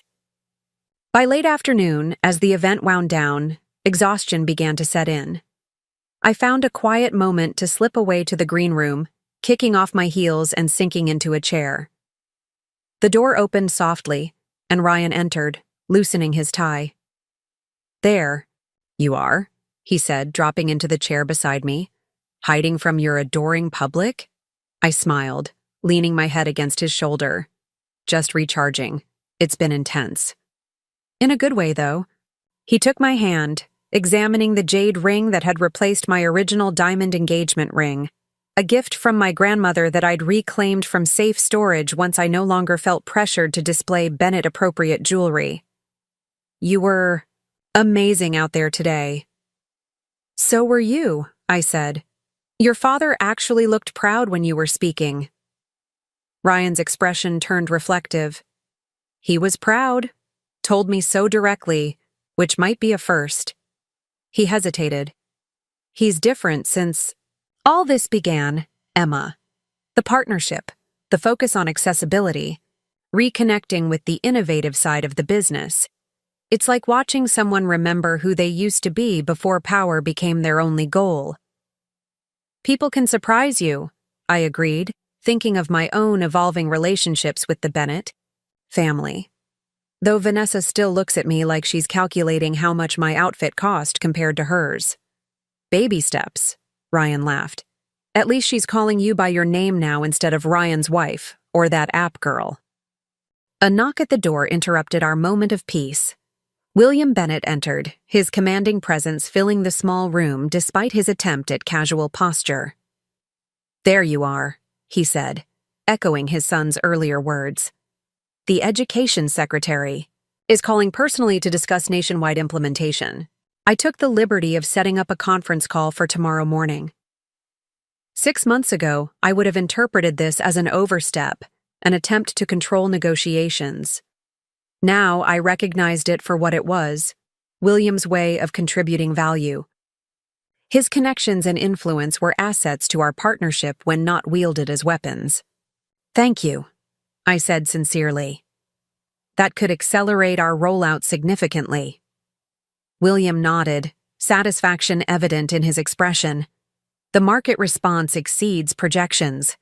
Bennett Technologies' hardware division is already scaling up production for the accessible devices we discussed. And Horizon's development team is finalizing the next generation of software, I added. We'll be ready for the expanded manufacturing capacity. A comfortable silence followed, the kind that would have been impossible in our earlier interactions. William seemed on the verge of leaving, then unexpectedly took a seat across from us. "I've been meaning to speak with you both," he said, his tone shifting to something more personal. "About the family foundation." The Bennett Family Foundation had existed for generations, primarily as a tax strategy and occasional source of positive PR. Since our partnership, however, discussions had begun about refocusing its mission toward digital equity and education. "What about it?" Ryan asked. "I'd like to propose a name change," William said, meeting my gaze directly, "to the Bennett Chen Foundation for Digital Inclusion." The significance of the gesture wasn't lost on me. To a family like the Bennetts, where legacy and name carried immense weight, this represented more than a rebranding. It was formal recognition that I, and by extension my family, had earned a place in their world not through marriage, but through merit. I searched for words. "That's very meaningful, William. Thank you." "It makes sense," he replied, his matter-of-fact tone belying the importance of the moment. "The Foundation's new focus draws equally from both families' values. The name should reflect that." Ryan reached for my hand, squeezing it gently. "I think it's perfect, Dad." William stood, straightening his suit jacket. "Good. I'll have the paperwork drawn up." He paused at the door. "Diane suggests dinner next weekend at the lake house. Your parents should come too, Emma. We can make the foundation announcement official." After he left, Ryan turned to me with raised eyebrows. "Did my father just voluntarily suggest including your parents in a family gathering?" "I believe he did," I said, equal parts amused and touched. "Times really have changed. All because you accidentally sent your financial records to my family," Ryan mused, wrapping an arm around my shoulders. "Best mistake you ever made." I laughed, leaning into him. From catastrophe to catalyst. The following weekend found us at the Bennett Lake House, the setting sun casting golden light across Lake Washington as our families gathered on the expansive terrace. My parents, initially hesitant about accepting the invitation, now conversed comfortably with Diane about the recent renovation of their grocery store, a project that had mysteriously received expedited permits and preferential contractor rates through what William had casually referred to as a few calls to friends in the city. "Your mother seems to be enjoying herself," Ryan observed as we stood by the Itai railing, watching my mother animatedly describe something to Diane and Vanessa. "Apparently, they discovered a shared passion for container gardening," I replied. "Your mother offered to connect her with suppliers for some rare Asian herbs she's been trying to source for the store. And your father and mine are discussing fishing," I supplied. "Don't ask me how that happened. Last I checked, your dad was offering to take him out on the Bennett yacht next month." Ryan laughed, shaking his head in wonder. If someone had told me a year ago that our families would be planning outings together, I'd have thought they were delusional. Emma! Vanessa approached, wineglass in hand. Her relationship with me remained the most tentative of all the Bennett connections, but even there, progress was evident. I've been meaning to ask you about the accessibility workshop Horizon is hosting next month. James and I have been discussing how his investment firm might implement some of those principles. I'd be happy to get you details, I replied, pleasantly, surprised by her interest. We're focusing on financial services in the second quarter, actually. The current digital banking landscape has significant barriers for users with disabilities. That's exactly what James was concerned about, she said, glancing toward her husband who was engaged in conversation with Zoe near the outdoor bar. Perhaps we could schedule a proper consultation? Of course. I'll have my assistant contact you next week. As Vanessa nodded and moved away, Ryan gave me a knowing look. See? Even the Ice Queen thaws eventually. She's making an effort, I acknowledged. That's something. Dinner was served as darkness fell, the table on the terrace illuminated by elegant lanterns that reflected off the lake's surface. Unlike the tense negotiation dinner months earlier, the atmosphere remained relaxed and genuinely warm. William, at the head of the table, seemed less the corporate titan and more the family patriarch, still commanding respect, but without the ruthless edge that had once defined him. After the main course, he stood, tapping his glass for attention. Before dessert, I'd like to make an announcement. He surveyed the gathered faces, Bennett's and Chen's, Horizon and Bennett Technologies employees, family and colleagues now interwoven in ways that once seemed impossible. 6 months ago, our families found themselves in conflict, William began, his candor surprising those who knew his usual preference for polished corporate speak. A conflict born from misunderstanding, prejudice, and... Here he glanced at me, my own failure to recognize value beyond traditional measures. My father shifted in his seat, unused to such direct acknowledgement from a man who had once viewed his grocery store as beneath notice. Today we celebrate not just a successful business partnership, but a new chapter for both our families. William lifted his glass. The Bennett Family Foundation, which has operated in various forms for 3 generations, will be renamed the Bennett Chen Foundation for Digital Inclusion, with a renewed mission to ensure technology serves all people, regardless of ability, background, or circumstance. Murmurs of appreciation rippled around the table. My mother's eyes glistened with tears as she looked at me, understanding the significance of this gesture in ways others might not fully grasp. Emma and Ryan will serve as co-directors, William continued, with an initial endowment of $20 million and a commitment to fund initiatives that bridge digital divides across communities. I nearly choked on my wine. We had discussed the name change, but not the endowment amount or leadership structure. Ryan looked equally surprised, suggesting this decision had been made without his knowledge as well. Furthermore, William added, the Foundation's first initiative will be the establishment of technology centers in underserved areas, beginning with Rainier Valley, where Emma's parents have served the community for decades through their grocery business. My father's expression shifted from surprise to deep gratitude. The Rainier Valley neighborhood had suffered from digital redlining for years, with limited broadband access and few resources for technology education. This initiative would make a tangible difference in the lives of families like mine had once been.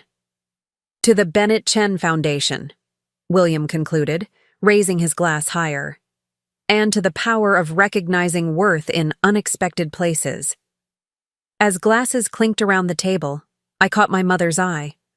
Her smile conveyed everything words couldn't: pride, vindication, and the quiet satisfaction of seeing her daughter recognized not despite her background, but partly because of it. The values they had instilled in me, hard work, resilience, community, were now being celebrated by the very family that had once dismissed them. After dinner, as guests mingled on the terrace and indoor living areas, I found a moment alone with William by the lakefront. The water lapped gently against the shore, stars reflecting on its surface like scattered diamonds. 20 million is a significant endowment, I said, breaking the companionable silence. It's appropriate to the mission, he replied. And to the leadership. You didn't discuss the co-director position with us beforehand.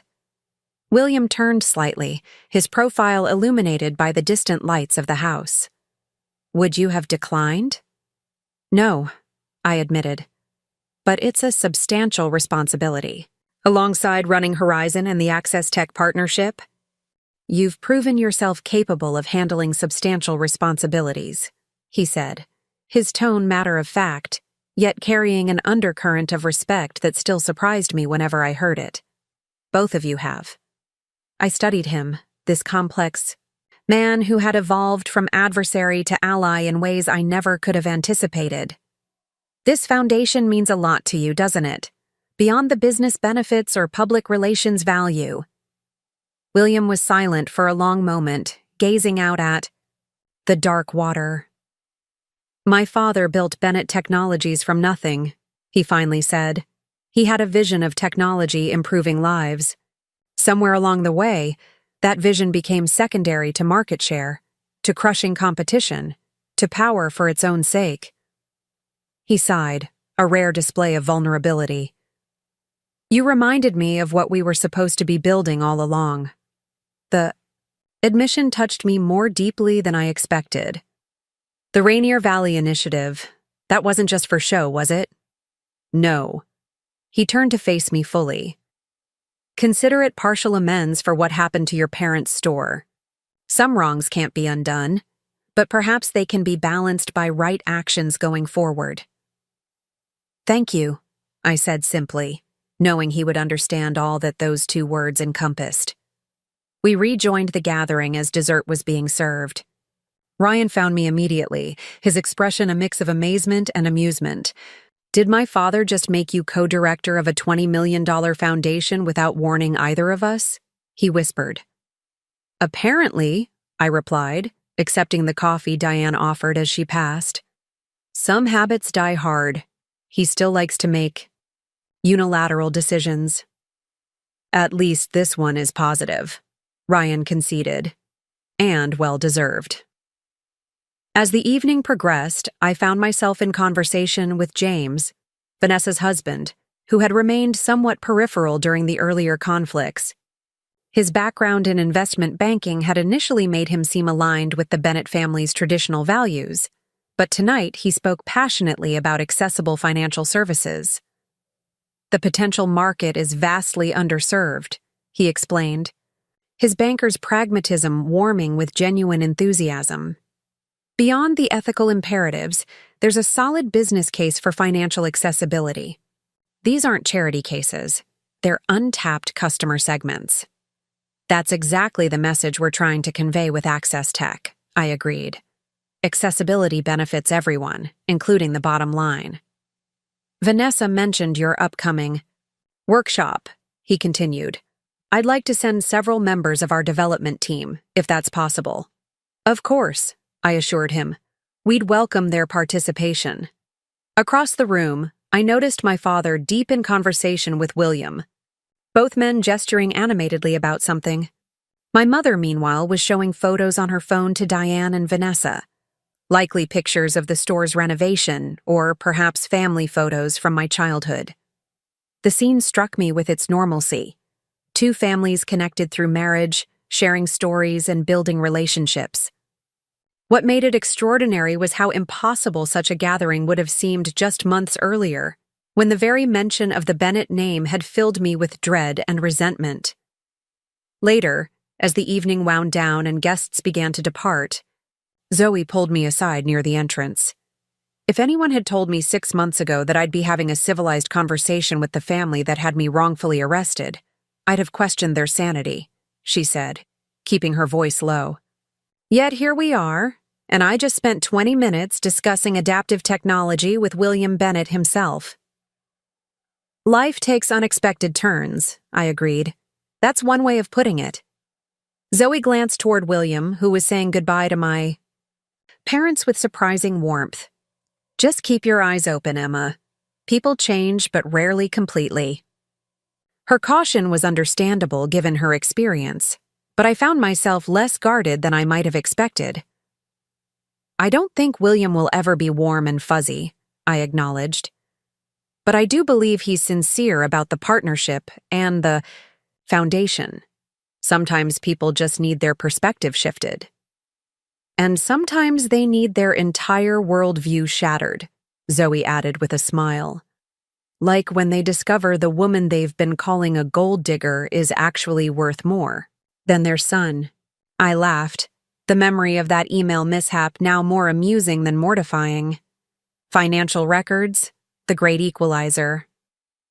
As the evening concluded and the last guests departed, Ryan and I found ourselves helping my parents to their car. The sight of my father shaking hands with William Bennett at the end of the driveway, two patriarchs from wildly different worlds finding common ground, brought an unexpected lump to my throat. "Your father invited us sailing next month," my mother said as she embraced me goodbye. "He says we should see the San Juan Islands from the water at least once in our lives." "And you agreed?" I asked, knowing my mother's usual wariness of such invitations. She smiled, surprising me with her response. "People can surprise you, Emma. Even people like the Bennetts." She glanced toward William and Diane, who now stood arm in arm on the porch. "They're trying. That counts for something." After my parents departed, Ryan and I walked back to the house, where Diane had begun gathering empty glasses from the terrace, while house staff cleared the dinner table.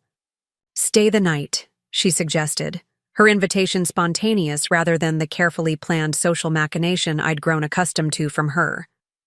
"It's late, and the guest suite is made up." I glanced at Ryan, who seemed as surprised as I was by his mother's casual warmth. "That's very kind," I said. "Thank you." Later, as we settled into the lake house's elegant guest suite, a space I'd never been invited to occupy before, Ryan pulled me close, his expression thoughtful. "What are you thinking about?" I asked, recognizing the contemplative look that often preceded his most insightful observations.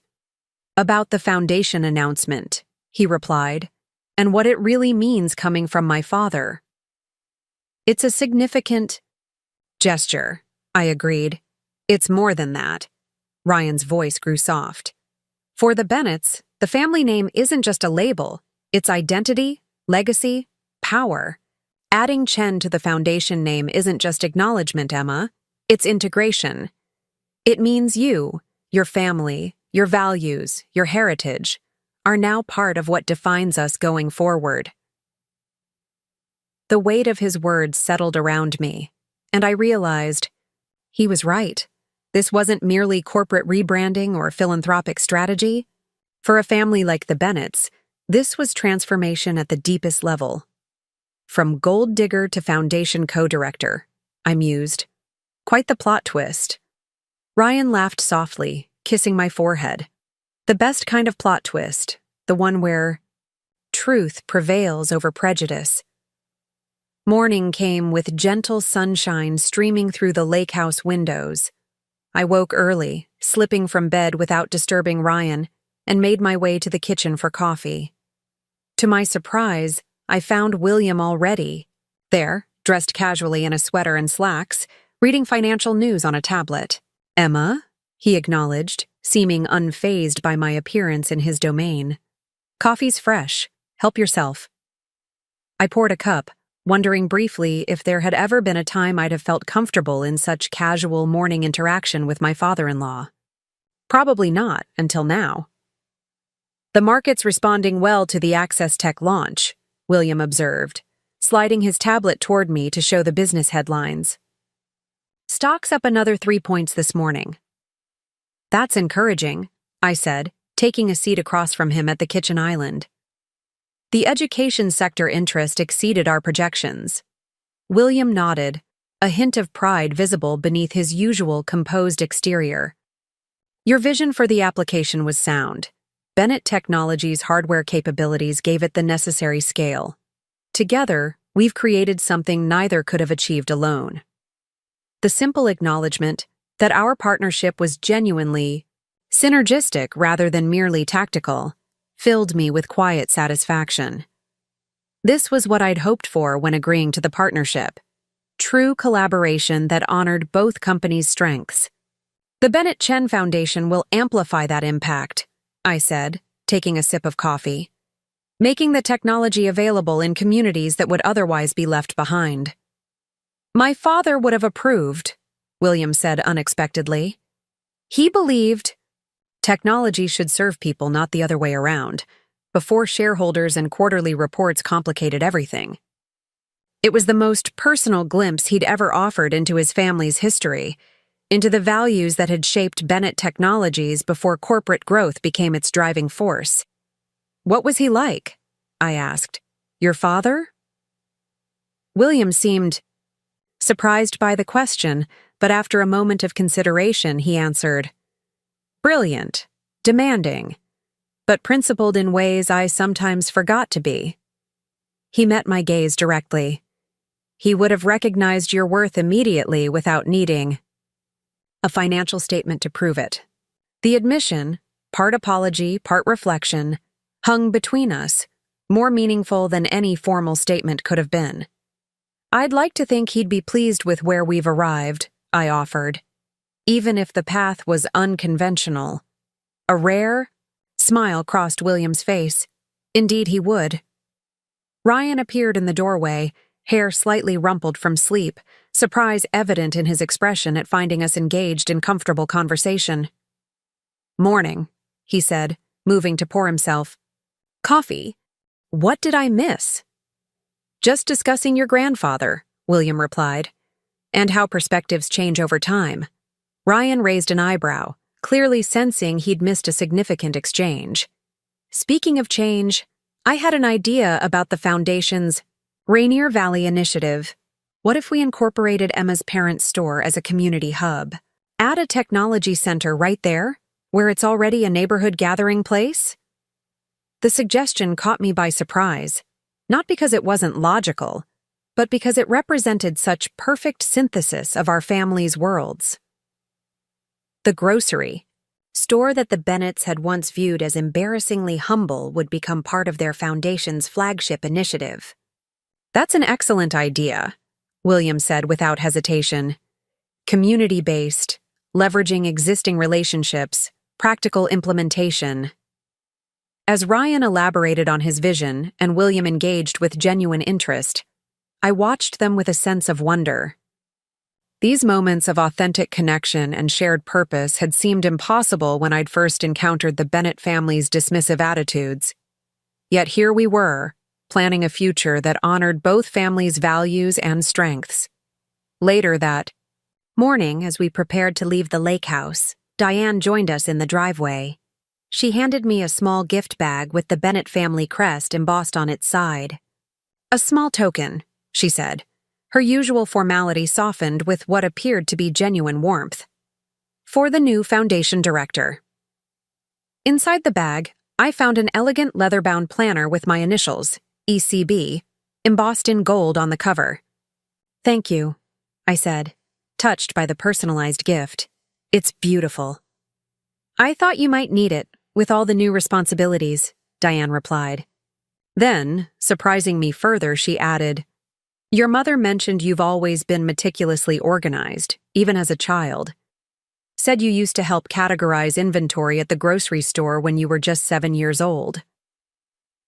The fact that she had not only spoken with my mother in depth, but had retained such a personal detail marked another subtle shift in our relationship. No longer was I merely Ryan's wife to be tolerated. I was Emma Chen Bennett, a person with a history and qualities worth knowing. As we drove back toward Seattle, the lake house receding in the rearview mirror, Ryan reached over to take my hand. What are you thinking? He asked, noticing my contemplative expression. About journeys, I replied. How sometimes the most painful moments lead to the most meaningful growth. Like an accidentally forwarded email exposing your financial records to my judgmental family? I laughed, squeezing his hand. Exactly like that. Without that mistake, would any of this have happened? Would your father have recognized my worth as a businesswoman? Would you have found the courage to stand up to him? Would our companies have formed this partnership? Probably not, Ryan admitted. Sometimes catastrophe becomes catalyst. As Seattle's skyline appeared on the horizon, the city where I'd built my company, fallen in love, and now found unexpected family reconciliation, I felt a sense of completion. The journey that had begun with humiliation and anger had transformed into something I never could have anticipated: genuine respect, productive partnership, and the beginnings of true family bonds. The gold digger narrative was dead, replaced by a more powerful truth. I hadn't married into the Bennett fortune. I had brought my own value to the relationship, both personally and professionally. And in acknowledging that truth, both families had found something more valuable than money or status: authentic connection across differences that once seemed insurmountable. As we entered the city limits, my phone buzzed with a message from Zoe. New DoD contract just came through. Access Tech platform to be implemented across all civilian departments. Biggest deal yet. I showed the message to Ryan, who grinned. The partnership delivers again. We're just getting started, I replied, already envisioning the next phase of our shared journey. The Bennett-Chen era was only beginning, and unlike the painful path that had brought us here, the road ahead, while surely not without its challenges, would be traveled together, with mutual respect as our foundation and shared purpose as our guide. 1 year to the day after my financial records were accidentally emailed to the Bennett family, I stood on the rooftop terrace of Horizon Solutions' new headquarters in downtown Seattle. The space was filled with employees, investors, and partners, celebrating our company's 5th anniversary and the phenomenal success of our joint venture with Bennett Technologies. From this height, I could see Mount Rainier in the distance, its snow-capped peak glowing pink in the sunset, a view that never failed to remind me how far I'd come from the one-bedroom apartment where I'd started coding the first version of our accessibility software.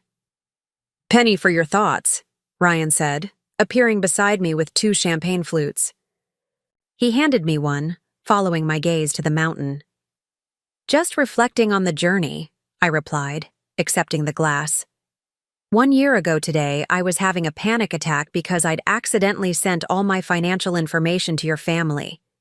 Ryan laughed, the sound warm against the cool evening air. "Best mistake you ever made." It certainly had unexpected consequences. I took a sip of champagne, surveying the gathering. Zoe was deep in conversation with several engineers near the bar. My parents chatted comfortably with a group of investors, my father's animated gestures suggesting he was sharing one of his favorite business anecdotes. And across the terrace, William Bennett stood with Daniel Rivera, both men looking surprisingly relaxed as they discussed something over drinks. "Did you ever imagine this?" Ryan asked, following my gaze to where his father stood. "William Bennett as an actual ally instead of your nemesis?" I shook my head. Never. Though I'm still not sure I'd fully turn my back on him in a negotiation. "Wise," Ryan agreed with a smile. "Dad respects you enormously, but old habits die hard." The transformation in our relationship with the Bennett family had been remarkable but not instantaneous. The partnership between our companies had started as a pragmatic truce, evolving gradually into genuine collaboration as the commercial success of our joint accessibility technology proved William's business instincts correct. Professional respect had eventually softened the personal tensions, though Vanessa still occasionally made comments that reminded me of our difficult history. "Speaking of your father," I said, nodding toward the entrance where Diane Bennett had just arrived, elegant as always in a tailored navy dress. "Your mother's here, fashionably late, of course." "Some things never change," Ryan observed fondly. As we watched, Diane made her way through the crowd, stopping to greet my mother with an air kiss and genuine smile, a far cry from the cold politeness that had characterized their early interactions. The two women had formed an unexpected bond over the past year, with Diane providing connections to help expand my parents' grocery store, and my mother teaching Diane to make traditional Chinese dishes that she now proudly served at Bennett family gatherings. "Time for your speech," Zoe called, approaching us with tablet in hand. "Everyone's assembled, and the live stream to our international offices is ready." I handed my glass to Ryan and smoothed my dress, a designer piece that I'd chosen for myself, no longer feeling the need to prove anything about my financial status or taste level to the Bennett family. Those battles had been decisively won the day my financial records landed in their inboxes. The crowd quieted as I took my position at the small podium set up near the edge of the terrace, Seattle's glittering skyline creating a dramatic backdrop. Faces turned toward me expectantly. Horizon employees who had been with me from the start, Bennett Technologies engineers who had initially approached our collaboration with skepticism, investors who had stood by us through the turbulent days of William's attempted takeover. 5 years ago, I began, Horizon Solutions was nothing more than an idea and a determination to make digital spaces accessible to everyone. Today, our technology serves millions of users worldwide, breaking down barriers that once seemed insurmountable. I paused, letting my gaze sweep across the gathered crowd. But the story of our success isn't just about innovative code or market expansion. It's about connections, unexpected ones that challenge our assumptions and push us to grow. From the corner of my eye, I saw William Bennett nod slightly, acknowledging the subtle reference to our own complicated history. A year ago, Horizon faced an existential threat when a larger competitor, polite laughter rippled through the crowd at this understated description of the Bennett Technologies attack, decided we were worth eliminating. Many companies wouldn't have survived that challenge. But sometimes, when we're forced to fight for what we've built, we discover strengths we didn't know we had. I glanced at Ryan, who raised his glass in a small salute. The partnership between Horizon Solutions and Bennett Technologies wasn't in anyone's business plan. It emerged from conflict, from misunderstanding, from having to look beyond surface judgments to recognize the value each of us brings to the table. I smiled. And in the process, it transformed not just our companies, but our perspectives. The speech continued with acknowledgments of key team members, milestones achieved, and goals for the coming year. I announced the expansion of our accessibility platform into healthcare settings, the opening of satellite offices in Europe and Asia, and the Bennett Chen Foundation's latest initiative to bring adaptive technology to underserved communities. As I concluded to warm applause, I felt a wave of satisfaction that went beyond professional accomplishment. The journey from being dismissed as a gold-digging outsider to standing here as a respected business leader and true member of the extended Bennett family represented a victory far more meaningful than any contract or market valuation. "Beautifully said," Diane commented as I rejoined the gathering. "Though you were very diplomatic about how things began between our families. Some details are better left for private conversations," I replied with a smile. "Indeed." She sipped her champagne, her expression turning more serious. "I've been meaning to tell you something, Emma, about those early days." I tensed slightly, unsure what revelation might be coming. "I was wrong about you," Diane said, simply. "Not just about your motives or your background, but about what you would bring to our family. You've made Ryan happier and more confident than I've ever seen him. You've challenged William to reconnect with the innovative spirit that built Bennett Technologies in the first place. And you've taught me that my narrow definition of what makes someone suitable was not just unfair, but foolish." The directness of her admission caught me off guard. Diane Bennett had softened toward me gradually over the past year, but she had never before acknowledged her initial prejudice so explicitly. "Thank you for saying that," I managed, genuinely touched. "Well, one should admit when one has been thoroughly proven wrong," she replied, some of her customary crispness returning. Besides, I understand you'll be making an announcement soon that will make us all family in an even more permanent sense. My hand instinctively moved to my stomach, still flat but harboring our secret of just 10 weeks. How did you— Dear, I've raised 3 children. I notice when someone switches from champagne to sparkling water at every event. Diane's expression softened into a genuine smile. Don't worry, I haven't said a word to anyone, not even William. But when you're ready to share the news, know that we'll be thrilled. Before I could respond, Vanessa approached, her timing impeccable as always. Mother, Mrs. Whitfield is asking about the charity gala committee. She nodded at me with the careful politeness that had replaced her former open hostility. Emma, lovely speech. Thank you, Vanessa. I accepted the compliment with equal politeness, our detente still a work in progress compared to my warmer relationships with other Bennett family members. As Diane excused herself to attend to the guest, Vanessa lingered, an unusual hesitancy in her typically confident demeanor. Ryan mentioned you might be looking for office space in New York for Horizon's East Coast expansion, she said, smoothing her already perfect hair. We are. The market is challenging, though. I might have some connections that could help. Through James's firm. She named several prime locations that would be coming available before they hit the public market. I raised an eyebrow, surprised by the genuinely helpful information. That would be incredibly useful, Vanessa. Thank you. She waved off my gratitude with characteristic Bennett nonchalance. It's practical, having Horizon in proximity to Bennett. Technology's New York operations make sense for the partnership. But there was something else in her expression, perhaps not quite warmth, but a recognition that had been long in coming. For years, Vanessa had viewed me as an interloper threatening the Bennett legacy. Now, with Horizon's success and our joint venture contributing significantly to Bennett Technology's revitalized market position, she was beginning to see me as a legitimate business ally. Still, I appreciate the thought, I said, deciding to accept the olive branch for what it was.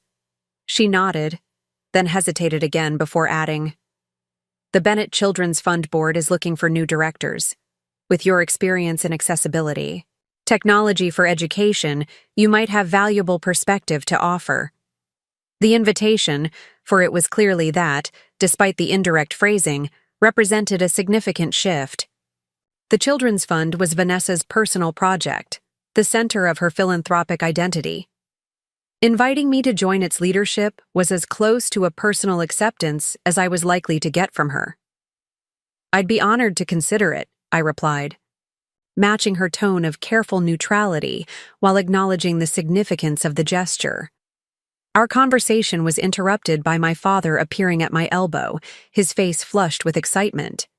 Emma, William just introduced me to the Commerce Secretary.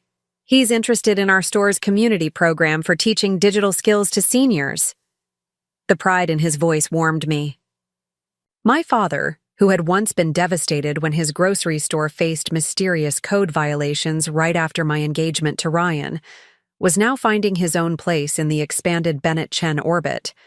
The store had not only recovered, but thrived, transformed into a community hub that included a digital literacy center funded by our foundation. As the evening progressed, I found myself in conversation with Marcus Wong, the former Bennett Technologies accountant, whose brave decision to share information about William's tactics had helped me save Horizon during the darkest days of our conflict. After leaving Bennett Technologies, he had landed a senior position at a progressive tech firm, with a glowing recommendation from me that had offset the cloud of his departure from the Bennetts. No regrets? I asked him quietly, as we stood near the edge of the terrace overlooking the city lights. About helping you? He shook his head. Never. Some ethical lines shouldn't be crossed, even for a company you've served for decades. William seems to have forgiven you, I observed, noting that they had exchanged civil greetings earlier in the evening. Marcus smiled slightly. William Bennett respects those who stand their ground, even against him. especially when they're proven right in the end. He nodded toward where William stood with Ryan. The two men engaged in animated discussion about something displayed on Ryan's tablet. The partnership has been good for Bennett Technologies.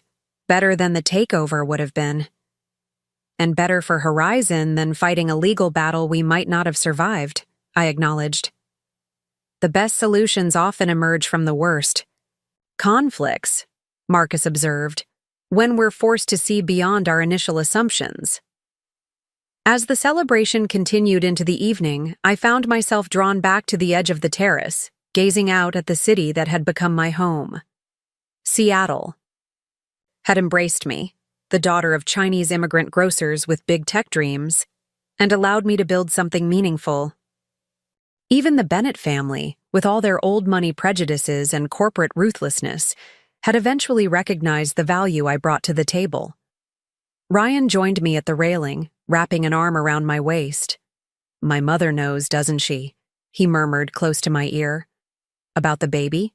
"Yes." I leaned into him, comforted by his warmth. "Apparently, I'm not as subtle as I thought with the sparkling water." He chuckled. "Nothing escapes Diane Bennett's notice, but she's kept our secret?" "So far. Though I think we should make the announcement soon, before your father starts wondering why I'm turning down his excellent whiskey." Ryan's hand moved to rest protectively over my still flat stomach. A Bennett Chen heir. The perfect symbol of our partnership. "Let's not get ahead of ourselves," I cautioned, though his enthusiasm was infectious. "This child will be their own person, not a corporate merger symbol." "Of course." Ryan kissed my temple gently.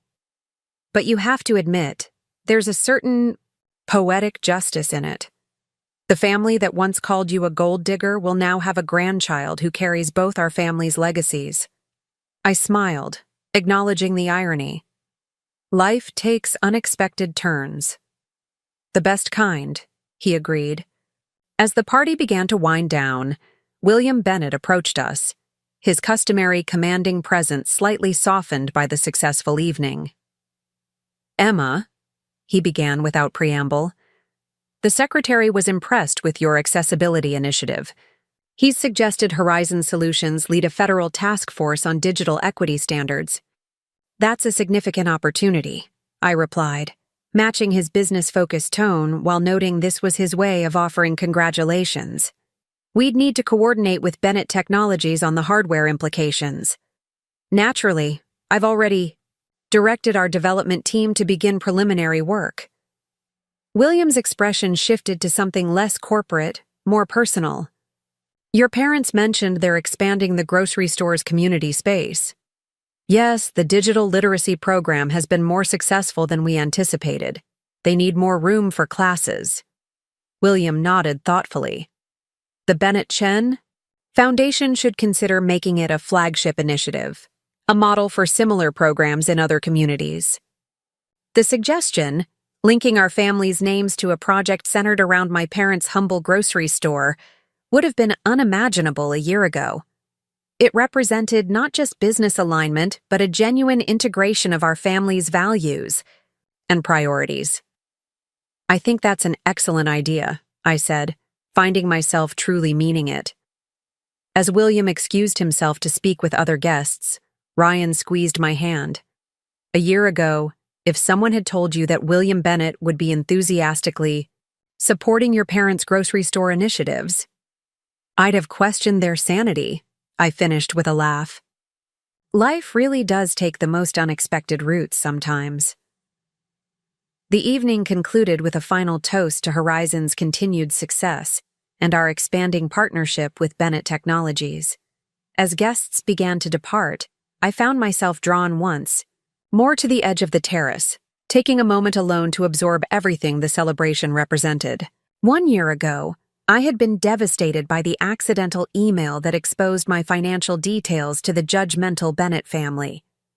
What had seemed like a catastrophic mistake had instead become the catalyst for transformation, forcing confrontations that needed to happen, revealing truths that needed to be acknowledged, and ultimately creating space for genuine connection where only prejudice and misunderstanding had existed before.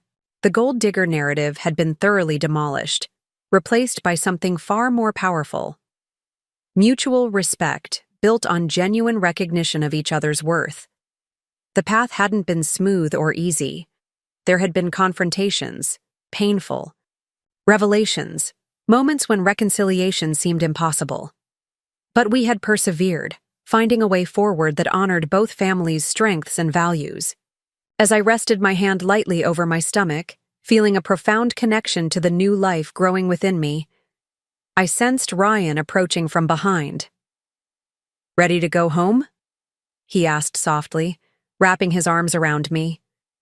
I nodded, turning in his embrace, to face him. Just thinking about how different everything is from a year ago. How one mistake changed everything. "Not the mistake," Ryan corrected gently. "Your response to it.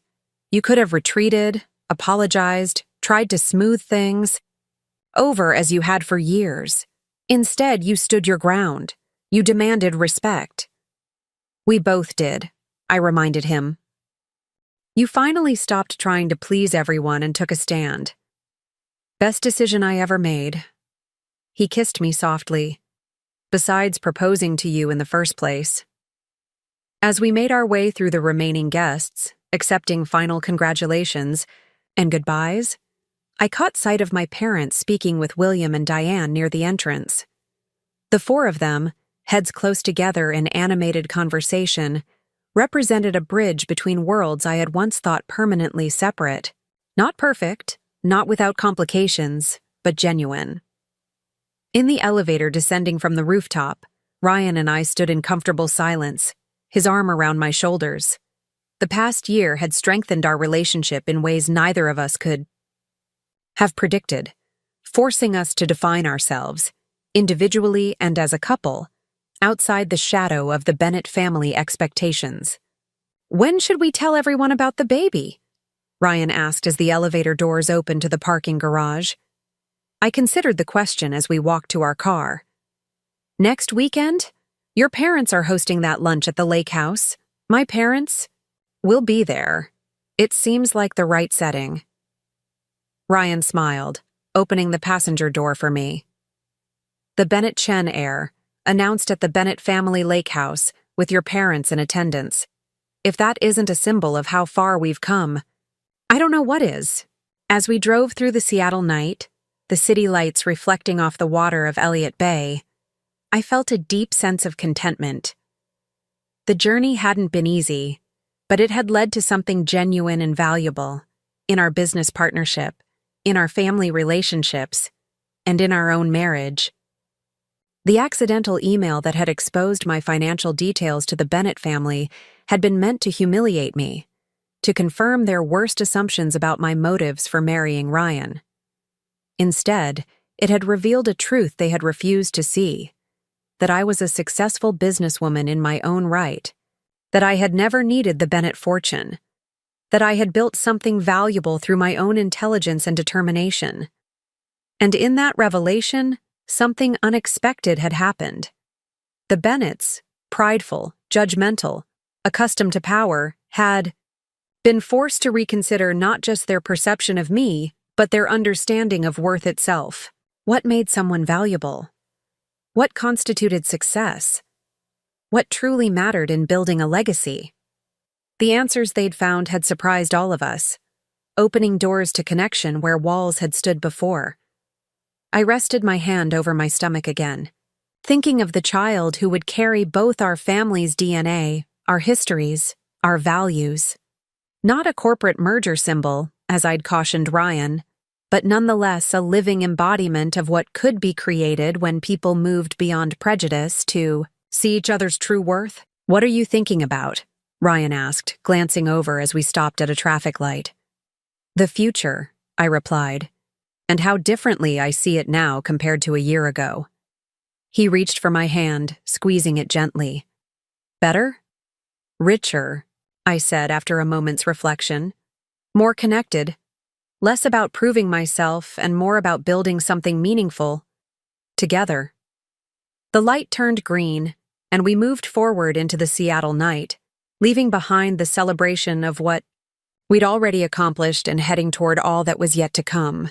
The accidental email that had once seemed disastrous had ultimately given us a gift, the truth that set us free from pretense, from judgment, from the weight of others' expectations. And in that freedom, we had found something far more valuable than the Bennett fortune or the success of Horizon Solutions. We had found authentic connection across differences that once seemed insurmountable. We had found family, complicated, imperfect, but genuine. The gold digger accusations had backfired spectacularly, revealing instead a woman of substance and determination who had earned her place at every table. And in that revelation, both families had found something more precious than money or status: the capacity to grow, to change, to build bridges where once there had been only chasms of misunderstanding. As we arrived home and I looked up at the stars visible despite the city lights, I felt gratitude for the journey. Every difficult step of it. Some mistakes, it seemed, were actually beginnings in disguise. This one had led us here, to this moment of genuine connection and promising future. And I wouldn't change a thing. Up next, you've got 2 more standout stories right on your screen. If this one hit the mark, you won't want to pass these up. Just click and check them out.